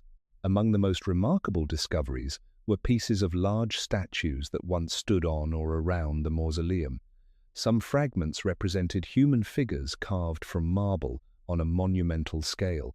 Archaeologists also found pieces of sculpted animals, including parts of horses that may have belonged to the chariot group described by ancient writers as standing on the roof of the monument. Though these sculptures were no longer complete, their size and craftsmanship indicated that they had once formed part of a grand decorative program covering the building. One particularly significant find was a series of sculptural fragments believed to represent figures associated with Mausolus and Artemisia themselves. Two large marble statues discovered during the excavations were eventually identified by many scholars as possible representations of the royal couple. These statues show standing human figures carved in a dignified style typical of Greek sculpture from the classical period. While scholars continue to debate whether they truly represent Mausolus and Artemisia, the statues provide a rare glimpse into the artistic world that produced the mausoleum. The discovery of these sculptures confirmed something that ancient writers had long suggested. The mausoleum had not simply been a large tomb. It had been covered with elaborate artistic decoration created by some of the finest sculptors of the Greek world. Even in fragmented form, the surviving sculptures revealed an extraordinary level of craftsmanship. The folds of clothing carved into marble, the expressions of human faces, and the detailed shapes of animals all demonstrated the skill of the artists who had worked on the monument more than 2,000 years earlier. Many of the most important fragments discovered during Newton's excavations were transported to London, where they became part of the collection of the British Museum. There, scholars could study the pieces more carefully and compare them with other examples of ancient Greek sculpture. Today, visitors to the museum can still see several of these fragments, including parts of the sculptural friezes and large statues believed to have once stood on the mausoleum. These surviving pieces provide one of the most direct connections to the monument that once dominated the skyline of Halicarnassus. Although the complete structure can no longer be seen, the fragments discovered during these excavations allow historians and archaeologists to reconstruct many aspects of its appearance. By combining physical evidence from the site with descriptions preserved in ancient texts, researchers have been able to develop a clearer understanding of how the mausoleum was designed and decorated. The lost wonder has not been rebuilt, but through careful study its story continues to be pieced together from the stones and sculptures that survived its long journey through history. As more fragments of the mausoleum were uncovered during the 19th century excavations, scholars began attempting something both careful and imaginative. The monument itself no longer stood, and no complete drawings of it had survived from antiquity. What remained were scattered clues, pieces of marble sculpture, sections of foundation walls, and written descriptions left by ancient authors. By combining these different sources of evidence, historians and archaeologists slowly began to reconstruct an idea of how the mausoleum of Halicarnassus might once have appeared. The process of reconstruction relied heavily on the texts written by classical writers. Among the most useful descriptions was the account left by the Roman author Pliny the Elder in his work Natural History. Although Pliny wrote in the 1st century CE, centuries after the monument had been built, his description preserved important measurements and structural details. He mentioned that the building stood approximately 45 meters tall and that it was surrounded by 36 columns. These columns formed a peristyle that enclosed the central tomb chamber. For archaeologists studying the foundations uncovered at Bodrum, these details were extremely valuable. When the size of the foundation platform was compared with Pliny's description, the measurements appeared to match remarkably well. This correspondence gave researchers greater confidence that they had indeed located the original site of the mausoleum. At the same time, the sculptural fragments recovered from the site provided additional clues about the monument's appearance. Relief panels depicting mythological scenes suggested that the exterior walls had been decorated with narrative sculptures carved in marble. These panels likely formed continuous friezes running along the sides of the structure. By studying the style of carving and comparing the fragments with other known works from the 4th century BCE, art historians were able to estimate how these scenes might have originally been arranged. The fragments of large statues discovered during the excavations also played a significant role in the reconstruction. Some pieces represented human figures carved on a monumental scale, far larger than life. These statues may once have stood on the upper levels of the monument or along its surrounding platform. Other fragments, including parts of horses and wheels, suggested the presence of a sculptural chariot group at the top of the building. Ancient sources had mentioned such a chariot, and the discovery of these fragments supported the idea that a large sculptural composition crowned the summit of the mausoleum. By combining these clues, researchers began to outline the monument's general structure. The building likely rose in several distinct layers. At the base stood a large rectangular platform supporting the entire structure. Above this platform was the main architectural section surrounded by the 36 Ionic columns described by Pliny. Inside this colonnaded area stood the solid central chamber containing the tomb of Mausolus. Above the columns rose a stepped pyramid roof composed of multiple tiers that gradually narrowed toward the top. Finally, at the highest point stood the sculptural chariot drawn by 4 horses, a symbolic image associated with honor and royal status in Greek artistic tradition. Artists and historians began producing drawings and models that illustrated how the monument might have appeared when it was intact. These reconstructions were not exact replicas, since some details of the building remain uncertain. However, they helped transform scattered fragments of stone into a coherent image of the lost wonder. Museums and textbooks began using these visual reconstructions, to show modern audiences what the Mausoleum of Halicarnassus might have looked like more than 2,000 years ago. Through this careful combination of archaeology and historical scholarship, the monument gradually reappeared in human understanding, even though the original building had vanished from the landscape. The skyline of Halicarnassus would never again be crowned by the towering tomb built for Mausolus. Yet through surviving fragments, written records, and patient research, the story of the mausoleum slowly returned to view. What had once seemed like a lost wonder began to take shape again within the study of history. When people first hear that the Mausoleum of Halicarnassus was once one of the 7 wonders of the ancient world, the natural question that follows is simple. If it was so famous, how could it disappear? The answer is not a single dramatic event. The monument did not vanish overnight, nor was it destroyed in one sudden catastrophe. Instead, its disappearance unfolded slowly across many centuries, shaped by a combination of natural forces, human decisions, and the gradual transformation of the city around it. Understanding where the mausoleum went requires looking carefully at how these different factors interacted over time. The first element in this long process was the natural aging of the structure itself. Like all buildings, even those constructed with durable materials such as marble and limestone, the mausoleum was exposed to the effects of weather. Wind blowing from the Aegean Sea carried moisture and salt that slowly affected the surfaces of exposed stone. Rainwater seeped into joints between blocks, and seasonal temperature changes caused subtle expansions and contractions within the material. Over decades and centuries, these small changes gradually weakened parts of the monument. While the builders had used high-quality stone and careful engineering, no structure can remain completely unchanged under constant environmental pressure. For many centuries, these natural effects did not cause the monument to collapse entirely. The main structure of the mausoleum remained standing through the classical and Roman periods, which means that its construction had been extremely strong. However, gradual weathering likely caused minor damage to sculptures and decorative features long before the building itself began to fail. Marble statues exposed to the open air may have lost sharp details, while smaller architectural elements might have cracked or fallen from their original positions. These slow changes were the first signs that the monument was not as permanent as it might once have seemed. The second major factor involved the geological environment of southwestern Anatolia. The region where Halicarnassus stood lies within an area shaped by tectonic movement.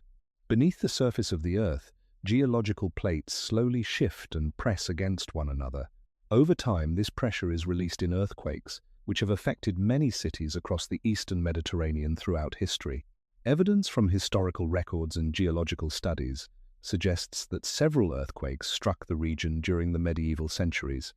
These earthquakes likely played a decisive role in damaging the mausoleum. Unlike gradual weathering, seismic shocks can affect entire structures at once. When the ground moves suddenly, tall buildings supported by columns become especially vulnerable. Columns may crack or shift out of alignment, causing the weight of upper sections to become unstable. In the case of the mausoleum, repeated earthquakes probably weakened the monument step by step. Parts of the upper structure may have collapsed during these events, while other sections remained standing but structurally compromised. This pattern of gradual collapse explains why medieval sources do not describe a single moment when the entire monument fell.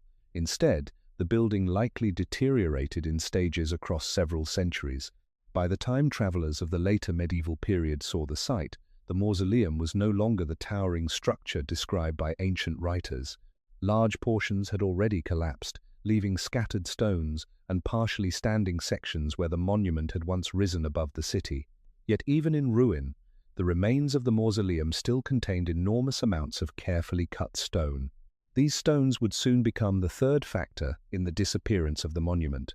Human activity, rather than natural forces, would ultimately remove much of what earthquakes had left behind. Builders in later centuries recognized the practical value of the ancient stone blocks and began transporting them for use in new construction projects. In this way, the final disappearance of the mausoleum was not caused solely by nature. It was also shaped by the needs and decisions of people living many centuries after the monument had been built. While earthquakes weakened the mausoleum and caused parts of the structure to collapse, natural forces alone did not completely erase the monument from the landscape. Even after sections of the building had fallen, enormous quantities of stone still remained at the site above the harbour of Bodrum. The foundation platform, fragments of columns, and pieces of sculpted marble continued to lie scattered across the hillside. For many centuries, these remains served as silent evidence of the monument that had once stood there. Yet the fate of these stones would soon be shaped by human needs rather than by nature. In the medieval world, stone was one of the most valuable building materials available. Cutting large blocks from quarries required considerable labor, tools, and transportation. When builders discovered the ruins of ancient structures, they often saw them not as historical treasures, but as convenient sources of high-quality stone. This practice of reusing materials from older buildings was common across Europe and the Mediterranean. Many ancient temples, theatres, and monuments were gradually dismantled in this way, their stones incorporated into later structures. The ruins of the mausoleum provided exactly the type of material medieval builders needed. The monument had originally been constructed using large marble blocks that were carefully shaped and fitted together. Even after earthquakes had damaged the structure, many of these blocks remained intact. Their smooth surfaces and regular shapes made them particularly useful for constructing walls and towers. When the Knights of St. John began building their fortress at Bodrum in the 15th century, they quickly recognized the value of these stones. The construction of a fortress required immense quantities of strong building material. Defensive walls had to be thick enough to resist attack, and towers needed to rise high above the harbour to provide clear views of approaching ships. Rather than quarrying new stone from distant hills, the builders could obtain much of the material they needed from the nearby ruins of the mausoleum. Workers therefore began transporting blocks from the ancient site down toward the harbour where the castle was being constructed. Each stone removed from the ruins represented another piece of the monument, disappearing from its original location. Over time, this process gradually reduced the remains of the mausoleum. Blocks that had once formed part of the monument's walls or columns were placed into the growing structure of Bodrum Castle. In some cases, decorative carvings remained visible on the surfaces of these stones even after they were embedded within the fortress walls. The reuse of sculptural fragments also affected the artistic elements of the mausoleum. The monument had originally been covered with marble statues and relief panels created by skilled Greek sculptors. When these sculptures fell during earlier earthquakes, many of them broke into fragments. Some pieces were reused as ordinary building stones, while others may have been damaged further during transportation or construction.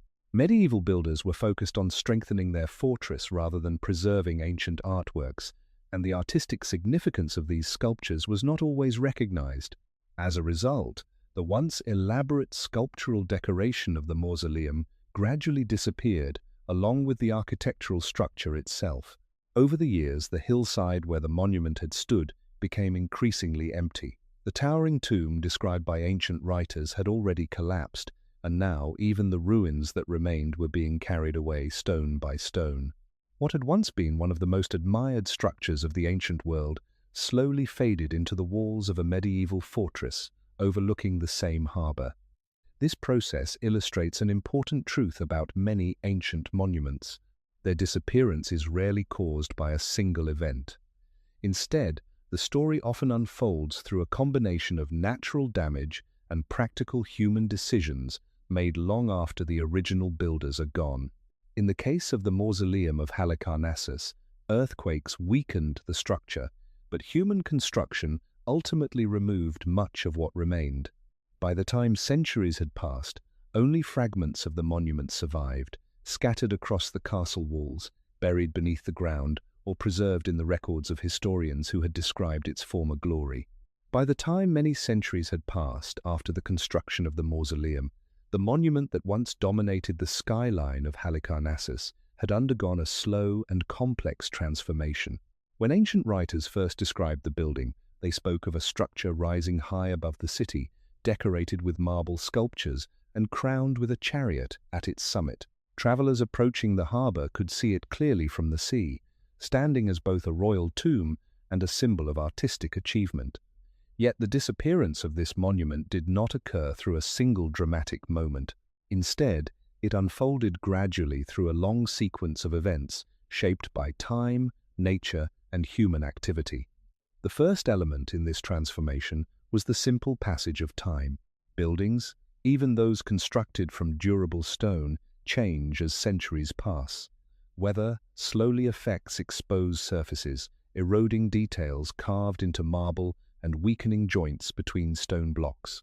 Wind, rain, and the steady movement of air carrying salt from the sea all contribute to the gradual aging of monuments located near coastlines.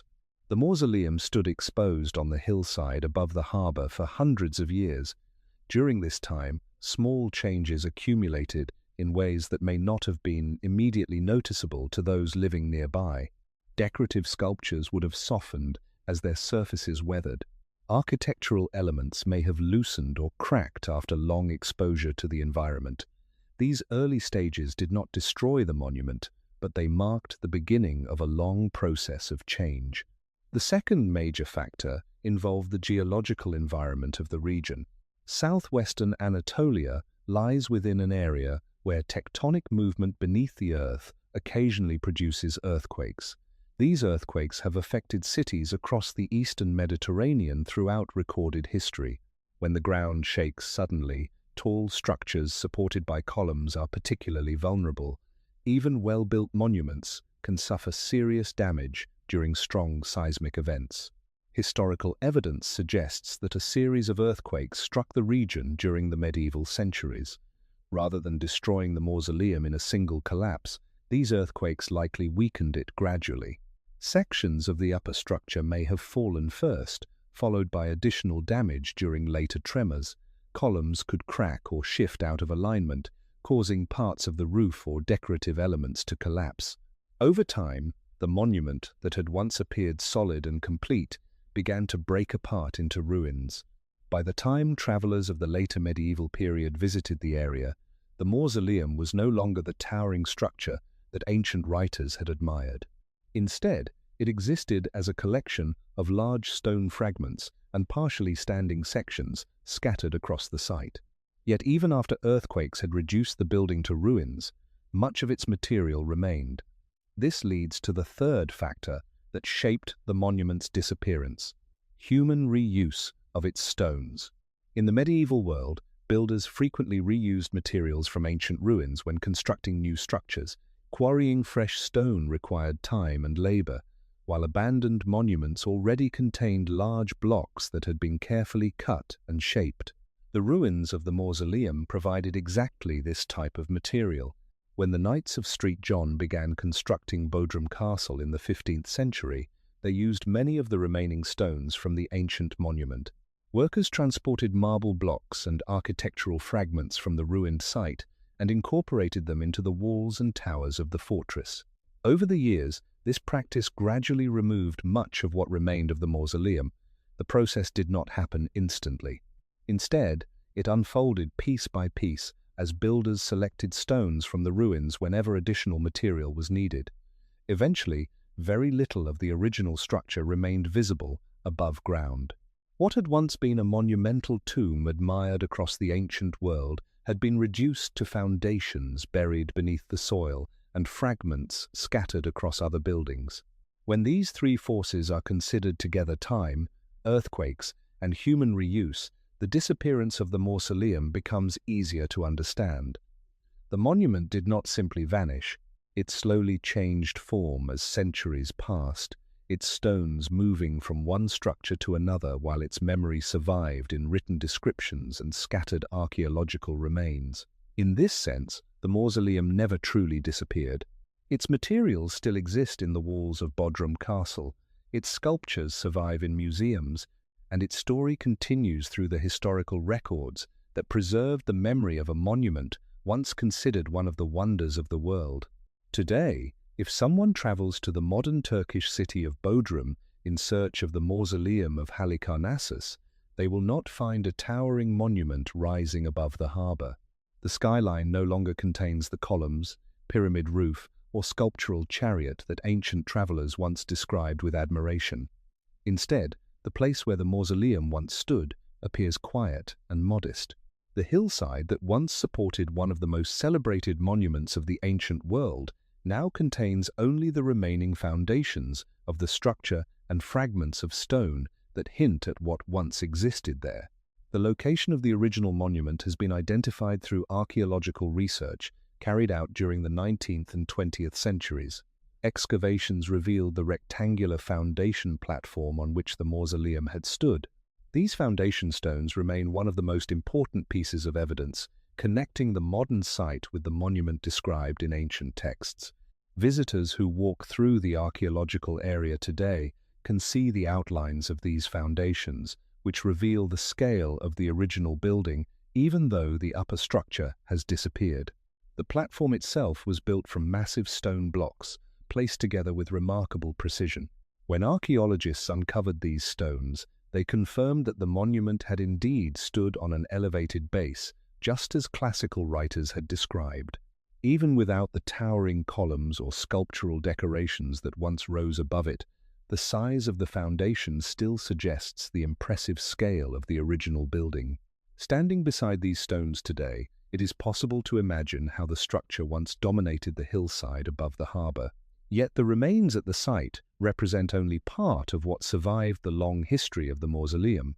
Many of the monument's sculptural fragments were discovered during the excavations led by Charles Thomas Newton in the 19th century. These pieces were transported to London, where they became part of the collection of the British Museum. Today, visitors to the museum can see several important fragments from the mausoleum displayed in the galleries devoted to ancient Greek sculpture. Among these fragments are sections of the sculptural friezes that once decorated the sides of the building. These relief panels depict scenes carved in marble, including figures engaged in dramatic action. Although the panels are incomplete, the quality of the carving still reflects the skill of the artists who worked on the monument in the 4th century BCE.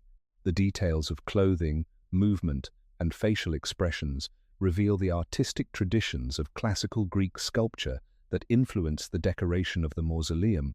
Also preserved in the museum are large statues believed to represent figures associated with the monument, possibly including representations of Mausolus and Artemisia themselves.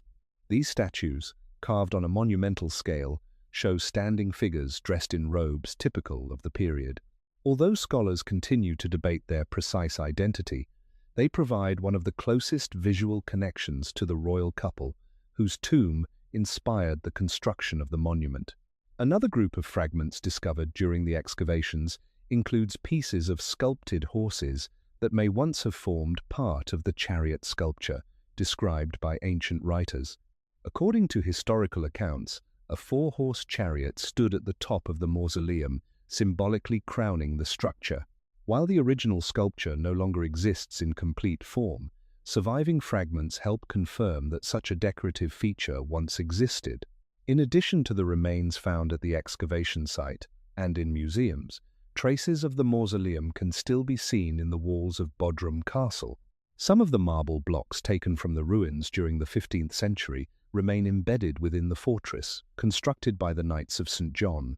Careful observers can identify certain stones that bear carved surfaces from the ancient monument. These stones now form part of a medieval defensive structure, yet they originally belonged to a tomb built more than 2,000 years ago. In this way, the mausoleum survives today not as a single monument, but as a collection of scattered pieces. Its foundations remain in Bodrum, its sculptures are preserved in museums, and its stones continue to exist within the walls of the castle overlooking the harbour. Although the complete structure can no longer be seen, the fragments that remain still allow historians and visitors to understand how remarkable the monument once was. Even though the physical structure of the mausoleum has almost completely disappeared from the landscape of Bodrum, its influence did not vanish with the stones that once formed its walls. In fact, in some ways the monument became even more significant after it was gone. Long after the building collapsed and its fragments were scattered, the idea of the mausoleum continued to shape how later societies thought about memory, architecture, and the way important people are remembered after death. One of the most lasting signs of this influence can be found in language itself. The name of the ruler buried in the monument, Mausolus, eventually became the origin of a new word. Over time, the term mausoleum came to mean any large or monumental tomb built to honor an important person. This change in language reflects how strongly the original monument impressed those who wrote about it in antiquity. Even people who had never seen the building began using its name as a general description for grand burial structures. In this way, the memory of the mausoleum survived not only through historical texts, but also through everyday vocabulary used across many cultures. The architectural influence of the monument also continued long after the original building disappeared. Throughout history, rulers and leaders have often commissioned large tombs designed to preserve their legacy. Some of these structures echo the layered design associated with the Mausoleum of Halicarnassus. Many monumental tombs include a raised platform, a central chamber, and decorative architectural elements that emphasize height and visibility. These features reflect the same basic idea that inspired the original mausoleum, that architecture can serve as a visible expression of remembrance and honor. One well-known example of this influence appears in modern times with structures such as the Taj Mahal in India. Although the Taj Mahal was built in a different cultural context during the 17th century, it shares the concept of a grand monument constructed to commemorate a ruler or beloved figure after death. Similarly, many national memorials and monumental tombs built during the 19th and 20th centuries have drawn inspiration from the idea that a burial site can also function as a public monument. In many languages, these structures are still referred to as mausoleums, a direct linguistic connection to the ancient tomb built for Mausolus. The continued fascination with the monument is also reflected in historical study. Archaeologists, historians, and architects have spent generations examining the fragments of sculpture and foundation stones that survive from the site in Bodrum. By studying these remains and comparing them with ancient written descriptions, scholars have gradually developed a clearer understanding of how the monument once looked and why it was admired by ancient travelers. Drawings and digital reconstructions produced by researchers now allow modern audiences to visualize the structure that once stood above Halicarnassus. Museums, textbooks, and documentaries often include these reconstructions when discussing the seven wonders of the ancient world. The mausoleum, therefore, continues to exist as part of cultural memory, even though its original form has been lost. This situation is not unique among ancient monuments. Several of the other wonders described by classical writers have also disappeared or survive only in fragments. The Hanging Gardens of Babylon remain uncertain in location, while the Colossus of Rhodes was destroyed long ago by an earthquake. Yet these monuments continue to occupy an important place in historical imagination because they represent moments when human creativity produced extraordinary achievements in architecture and engineering. The Mausoleum of Halicarnassus belongs to this group of remembered wonders. Its stones may have been scattered, reused, or buried beneath the ground, but the story of its construction and disappearance continues to be studied and retold. In this sense, the monument did not simply vanish from history. Instead, it changed form. What once existed as a physical building towering above a harbor now survives through fragments of marble, preserved sculptures, historical texts, and the enduring idea of the mausoleum itself. When modern historians return to the question, where did the Mausoleum of Mausolus go, the answer is no longer hidden in mystery. For centuries, the disappearance of the monument seemed puzzling because travelers could no longer see the great structure that ancient writers had praised. The building described in classical texts had once stood nearly 45 meters tall, decorated with marble statues and visible from the sea. Yet, by the time scholars began carefully studying the site in the 19th century, only fragments remained. What historical research has gradually revealed is that the mausoleum did not vanish through a single dramatic event. Instead, it followed a long and understandable path that many ancient monuments have experienced across the Mediterranean world. The first stage of this transformation began with the passage of time.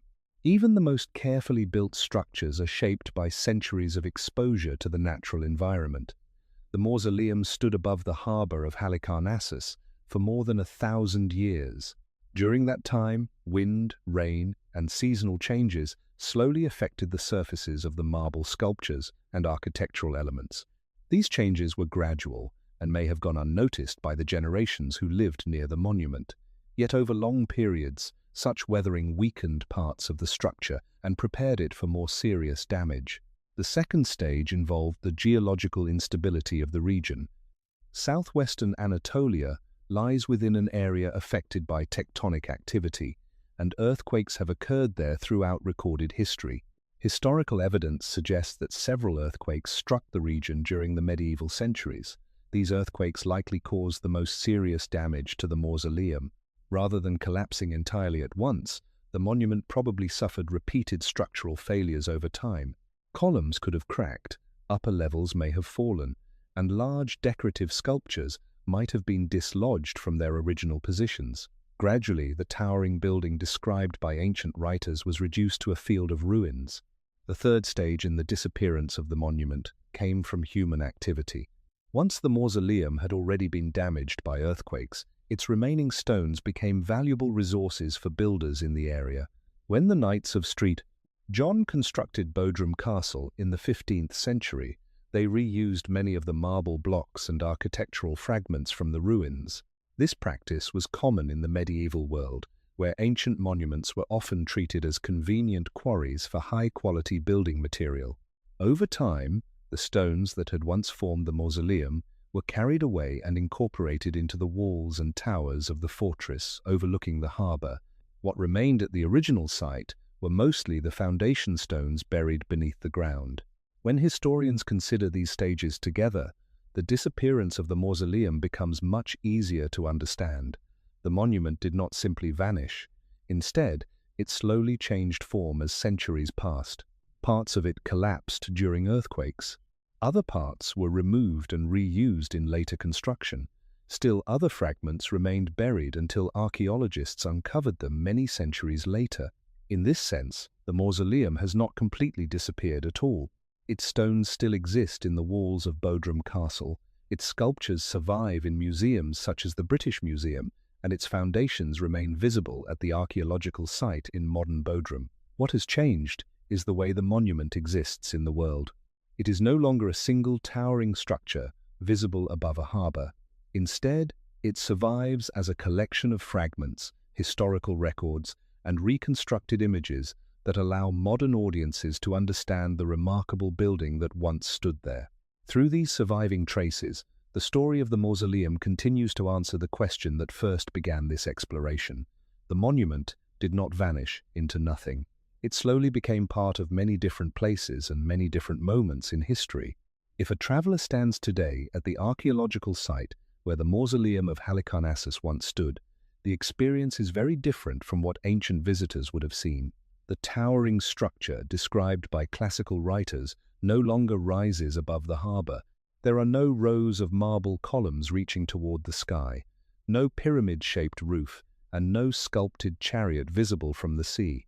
Instead, the site appears quiet and open, marked mainly by the stone foundations that once supported the monument.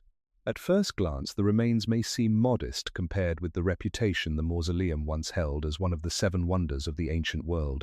Yet with careful attention, the site still offers important clues about the monument that once dominated this hillside.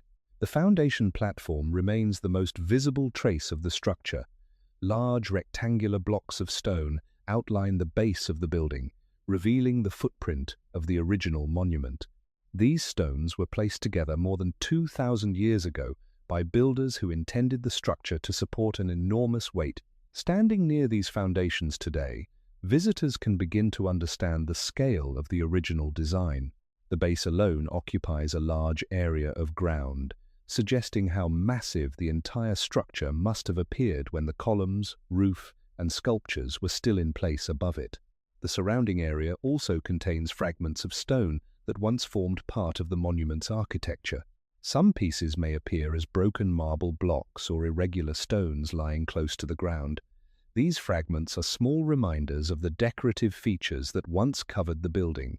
When the mausoleum stood intact, its surfaces were filled with sculpted figures and detailed carvings created by artists working in the classical Greek tradition.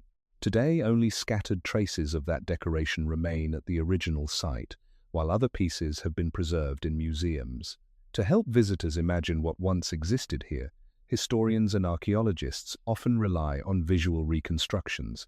These reconstructions combine evidence from ancient texts, archaeological discoveries, and surviving sculptures. By studying the measurements described by writers such as Pliny the Elder and comparing them with the foundation uncovered at Bodrum, researchers have been able to estimate the monument's height and structure. Artists then translate these findings into drawings or digital models that show the building as it might have appeared when newly completed in the 4th century BC. When visitors see these reconstructions alongside the quiet foundations on the ground, they can begin to picture the dramatic difference between the site today and the monument that once stood there. The contrast between past and present creates a unique experience. Instead of viewing the wonder directly, modern visitors must imagine it through fragments of evidence. The site becomes less about seeing a complete structure and more about understanding the layers of history that have passed over the same ground. The foundations represent the earliest stage, when the monument was first constructed as a tomb for Mausolus. The scattered fragments remind us of the earthquakes and centuries of weathering that gradually damaged the structure. And the nearby castle, built by the Knights of Street, John shows how later generations reused the stones of the ancient monument for their own purposes. In this way, the site of the mausoleum invites visitors to reflect on the long journey of a structure that once seemed permanent. What was once a towering monument admired across the Mediterranean now survives mainly as traces in the earth and fragments preserved in museums. Yet those traces still carry the story of how the building was constructed, how it endured for centuries, and how it slowly disappeared from the skyline of Halicarnassus. Even though the Mausoleum of Halicarnassus no longer stands as a complete structure, its story continues to hold an important place in the study of history. Ancient monuments are often remembered not only because of their size or beauty, but because they reveal how people of earlier civilizations understood power, memory, and the desire to leave something lasting behind. The mausoleum is one of the clearest examples of this idea. It began as a tomb built to honor a single ruler, yet over time it became a symbol of architectural creativity and cultural exchange across the ancient Mediterranean world. One reason the monument remains historically significant is the way it combined different artistic traditions. The region of Caria, where Halicarnassus was located, stood at the meeting point of several cultural influences. Persian political authority shaped the region's administration, while Greek language and artistic traditions influenced its architecture and sculpture. The mausoleum reflected this mixture. Its Ionic columns followed Greek architectural forms, while its pyramid-shaped roof suggested influences from Anatolia and the broader Near Eastern world. By blending these elements together, the builders created a structure that was neither purely Greek nor purely Persian. Instead, it represented the cultural connections that existed across the Mediterranean during the 4th century BCE. This blending of traditions helps historians understand how ideas moved between different societies in the ancient world. Architecture was not isolated within a single culture. Builders observed designs from neighboring regions and adapted them to their own purposes. The mausoleum, therefore, provides evidence of how artistic and architectural knowledge traveled between cities connected by trade and diplomacy. When scholars study its design today, they can see how multiple traditions were combined into a single monument that later generations would admire. Another reason the mausoleum remains important is the insight it provides into how ancient societies remembered their leaders. Throughout history, rulers have often attempted to preserve their legacy through monuments. Tombs, temples, and memorials serve as physical reminders of a person's life and achievements. The mausoleum illustrates this practice clearly. Artemisia II commissioned the structure as a tribute to Mausolus, ensuring that his name would remain visible in the capital city he had helped shape. The scale of the monument reflects the importance placed on memory and reputation in the ancient world. By constructing such a grand tomb, the builders created a monument that not only preserved the memory of a ruler, but also communicated political authority to anyone who entered the city. At the same time, the story of the mausoleum reminds us that even the most impressive monuments are not permanent. The building survived for more than 1,000 years, yet eventually it was altered by earthquakes, weathering, and the reuse of its stones in later construction. This process reveals an important aspect of historical landscapes. Cities change over time, and the structures that dominate one era may disappear in another. What seems permanent in one generation can become a ruin in the next. For historians and archaeologists, the remains of monuments like the mausoleum provide valuable evidence about these long cycles of construction, decay, and transformation. The fragments that survive today, foundation stones in Bodrum, sculptural pieces preserved in museums, and carved blocks embedded in castle walls, allow researchers to reconstruct the story of a building that once shaped the skyline of Halicarnassus. By studying these pieces, scholars can understand not only how the monument looked, but also how it changed across centuries. In this sense, the mausoleum continues to contribute to historical knowledge, even though the original structure no longer exists. Its story demonstrates how the achievements of past civilizations can still be explored through careful research, archaeological discovery, and the preservation of surviving fragments. Looking back across the long history of the Mausoleum of Halicarnassus, the question that began this exploration begins to take on a deeper meaning. At first, the question seems simple. Where did the Mausoleum of Mausolus go? Ancient travelers once saw a magnificent structure rising above the harbor, admired for its marble sculptures and elegant design. Today, that structure no longer stands. Yet when historians trace the story carefully through time, the disappearance of the monument becomes less of a mystery and more of a gradual transformation that unfolded across centuries.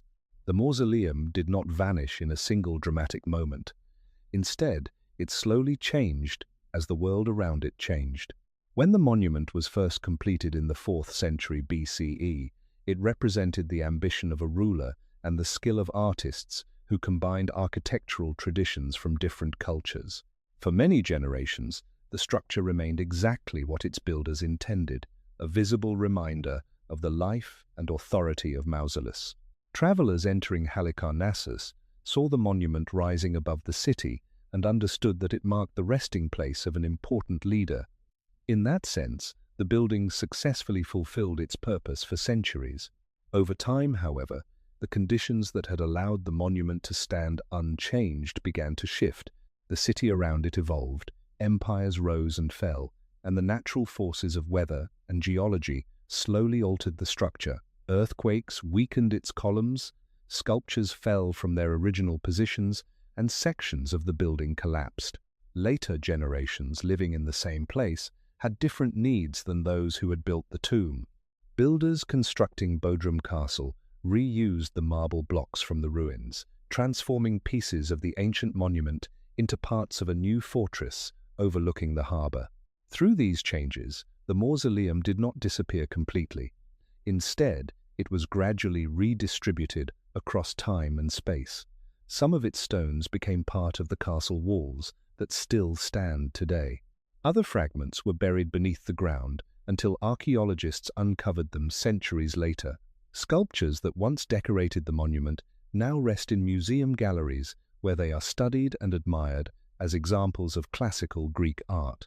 Even the word mausoleum, derived from the name of Mausolus, continues to be used to describe monumental tombs around the world. When these different pieces are considered together, the question of where the mausoleum went begins to sound different.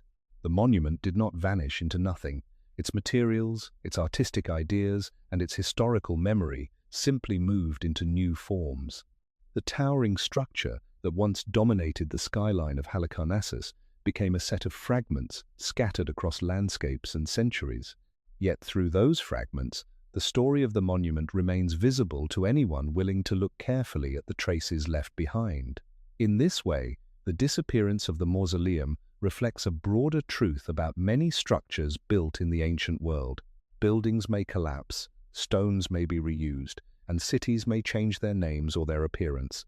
But the stories connected to those places continue to survive through written records, archaeological discoveries, and the curiosity of people who seek to understand the past. The Mausoleum of Halicarnassus, therefore, exists today not as a single monument, but as a long historical journey that connects ancient builders, medieval fortresses, modern museums, and the scholars who continue studying its remains. When historians study monuments like the Mausoleum of Halicarnassus, they are not only studying a building made of stone, they are also studying the ideas and ambitions that led people to create such a structure in the first place. The ancient world was filled with impressive temples, theatres, walls, and tombs, yet only a few of them became known as wonders. These monuments stood out because they represented moments when human imagination and craftsmanship came together to produce something that seemed extraordinary to those who saw it. The mausoleum was one of those moments. At its core, the monument began with a very human desire, the wish to be remembered. Mausolus ruled Caria during the 4th century BCE, and like many rulers of the ancient world, he sought to strengthen his authority and shape the identity of his capital city. Moving the capital to Halicarnassus and transforming it through construction projects helped establish his presence in the region. Yet political power rarely lasts forever. Empires rise and fall, rulers are replaced, and cities change over time. Building a monumental tomb was one way to extend a ruler's memory beyond the limits of a single lifetime. Artemisia II's decision to construct the mausoleum after the death of Mausolus reflected this desire to preserve a legacy. By commissioning architects and sculptors from across the Greek world, she ensured that the monument would be both visually impressive and culturally meaningful. The building, therefore, served two purposes at once.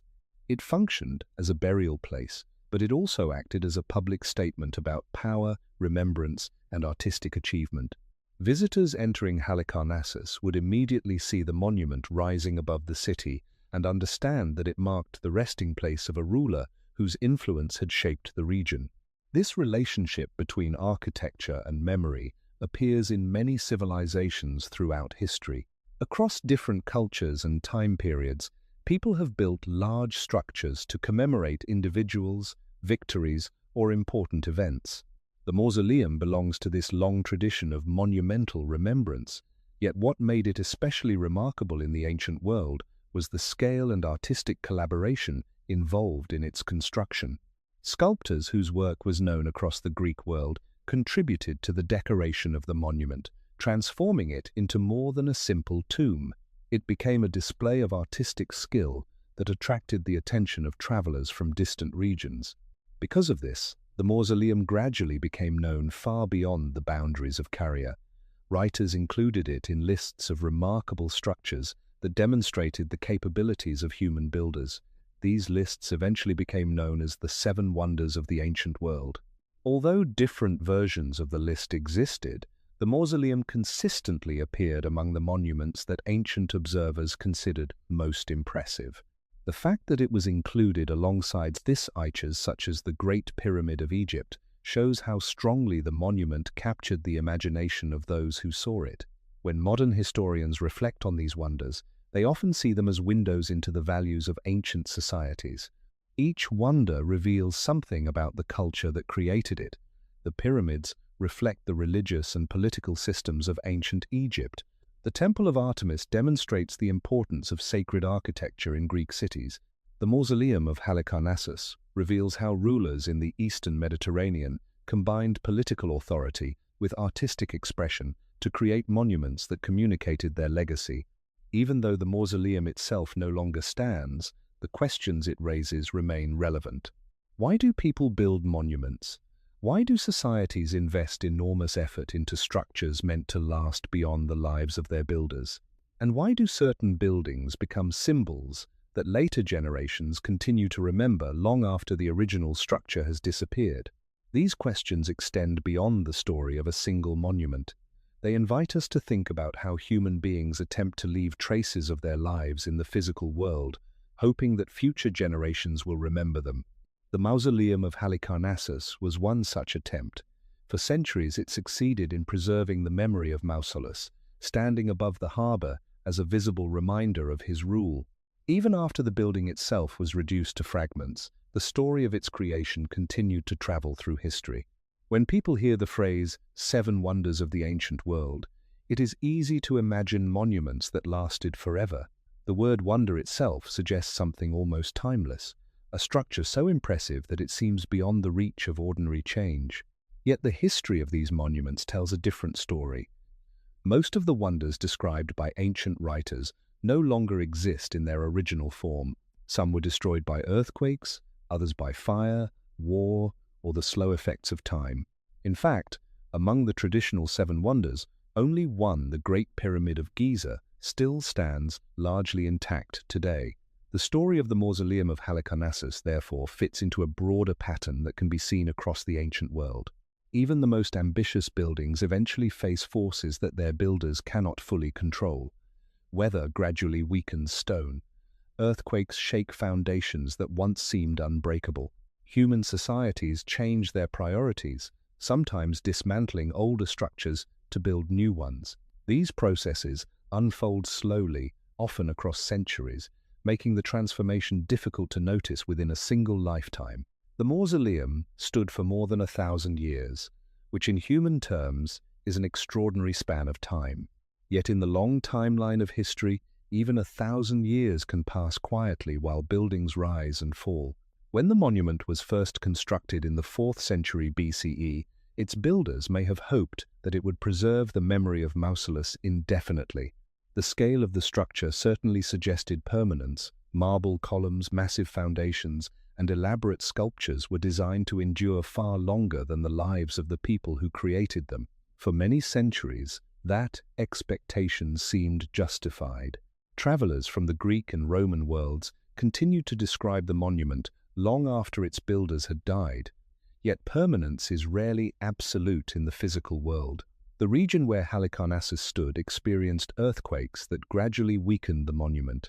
Each tremor may have damaged a different part of the structure. Perhaps a column cracked, perhaps a statue fell, perhaps sections of the roof shifted out of place. None of these events alone may have seemed like the end of the monument, but over time the damage accumulated. Eventually, the structure that once appeared solid became unstable, and parts of it collapsed into ruins. Once the monument had been reduced to ruins, a new phase of its transformation began. Medieval builders living in the same area did not necessarily view the ruins as a historic treasure that needed preservation. Instead, they saw large quantities of strong stone that could be used in new construction. The reuse of ancient building materials was common throughout the Mediterranean world. Temples, theatres, and monuments from earlier civilizations often became sources of stone for later buildings. In the case of the mausoleum, many of its marble blocks were taken and incorporated into the walls of Bodrum Castle during the 15th century. This pattern can be seen in many other ancient cities as well. Across Europe, the Middle East, and North Africa, stones from classical monuments were reused in medieval fortifications, churches, and houses. The builders who reused these materials were responding to practical needs rather than trying to erase the past. Yet their actions often contributed to the gradual disappearance of earlier monuments from the landscape. When historians reflect on this pattern, they often see it as a reminder of how fragile even the greatest human achievements can be. The monuments that seem permanent in one era may become ruins in another. What survives is not always the structure itself, but the knowledge preserved through writing, art, and archaeology. The Mausoleum of Halicarnassus demonstrates this process clearly. Its stones were scattered, its sculptures broken or relocated, and its towering form vanished from the skyline of the city where it once stood. Yet the story of the monument continued through the texts of ancient writers, the discoveries of archaeologists, and the curiosity of people who wanted to understand how such a structure once existed. In this way, the disappearance of the mausoleum does not represent the end of its history. Instead, it reveals how the meaning of monuments can change as time passes. Buildings may collapse, but the ideas and memories connected to them can continue to travel through generations, shaping how people understand the past. When we look back at the long history of the Mausoleum of Halicarnassus, the story begins to reveal something larger than the fate of a single monument.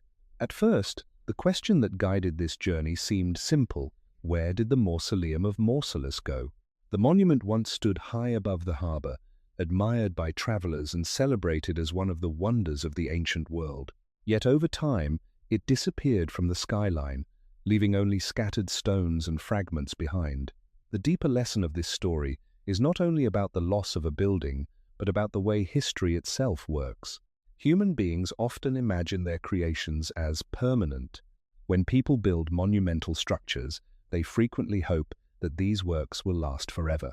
The builders of the mausoleum likely believed that the tomb would preserve the memory of Mausolus for generations beyond their own lives. In many ways, they were correct. For more than 1,000 years, the monument stood above the city, reminding visitors of the ruler whose name it carried.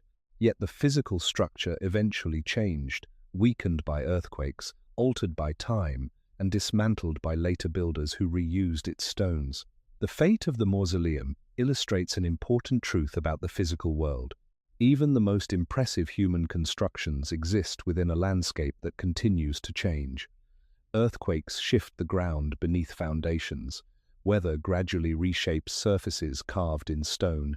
Cities evolve as new generations adapt old spaces to their own needs. What one civilization builds as a monument may become ruins for another. From this perspective, the disappearance of the mausoleum becomes part of a much larger pattern that has shaped the history of cities across the world. Yet there is another side to this story that is equally important.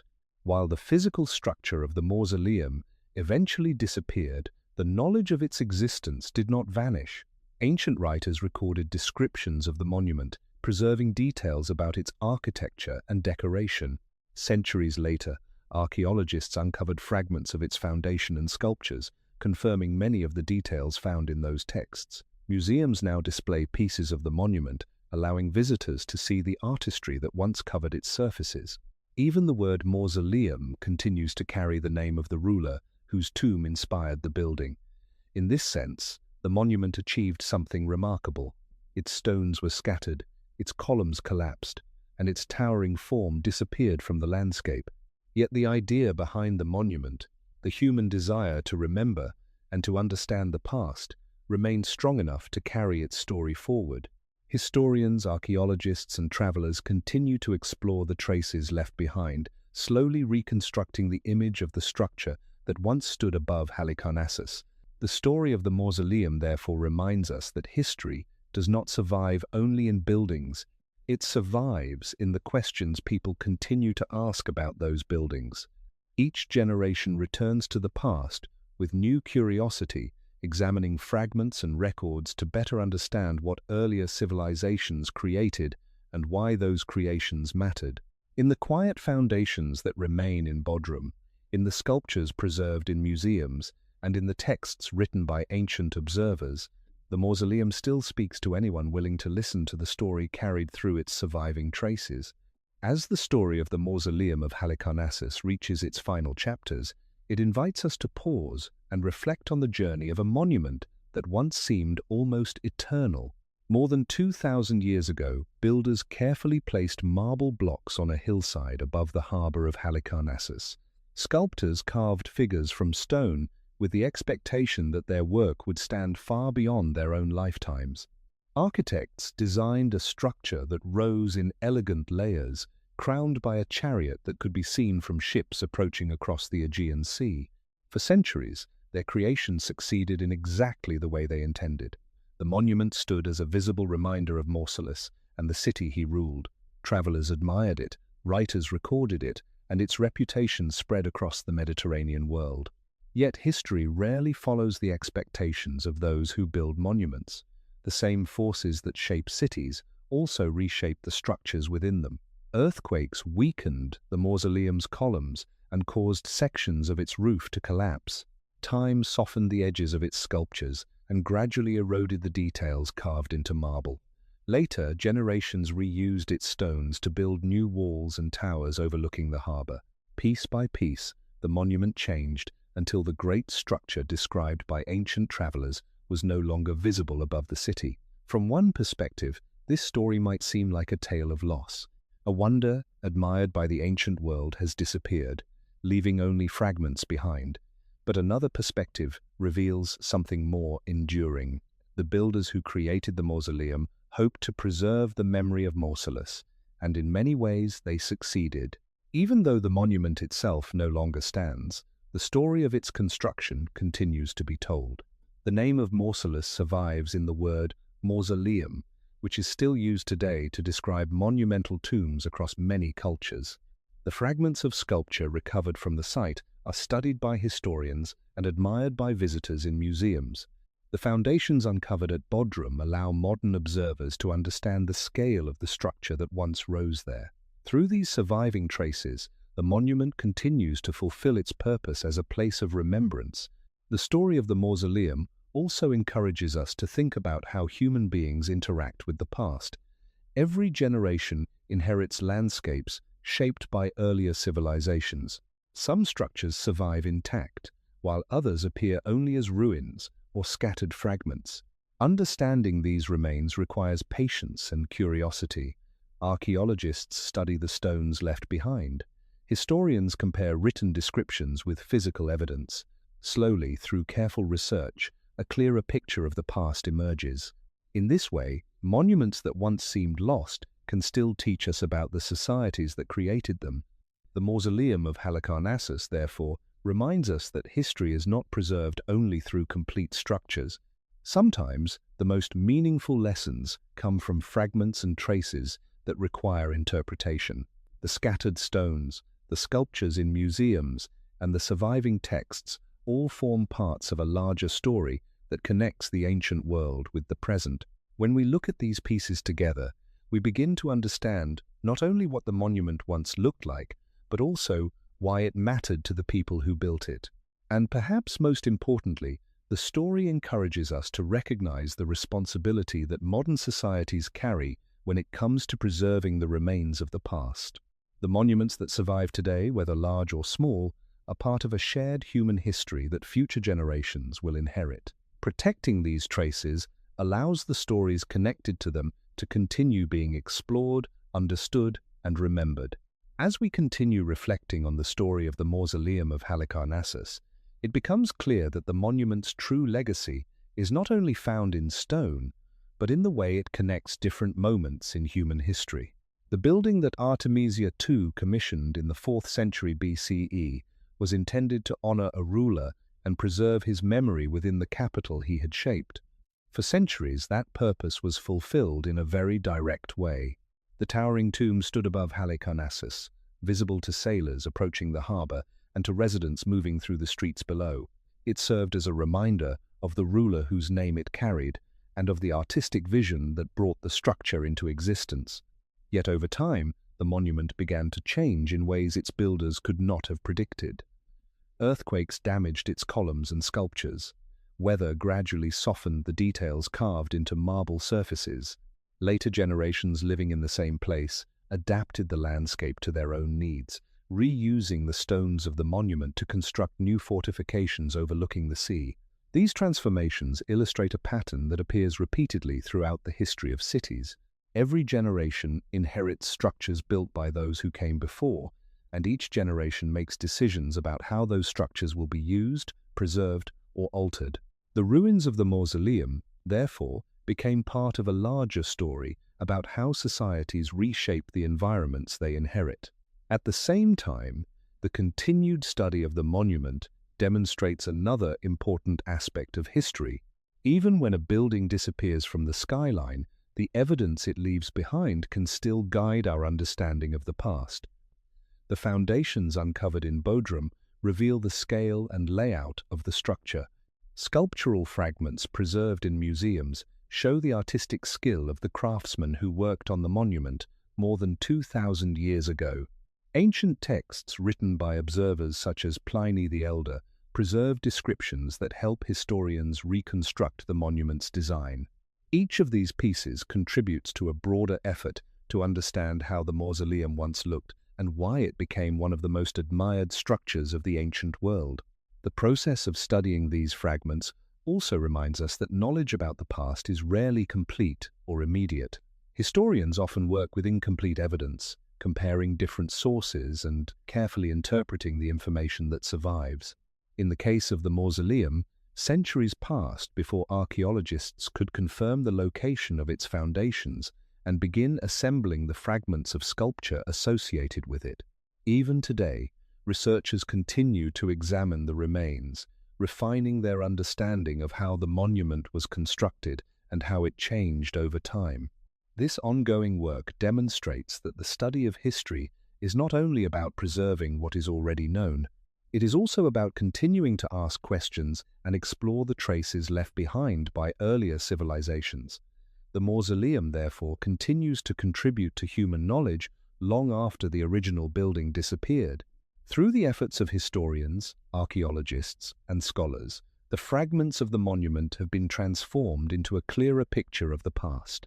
Visitors to archaeological sites and museums can now learn about the monument's design, its artistic decoration, and the long journey that carried its stones from an ancient tomb to scattered remains across the modern world.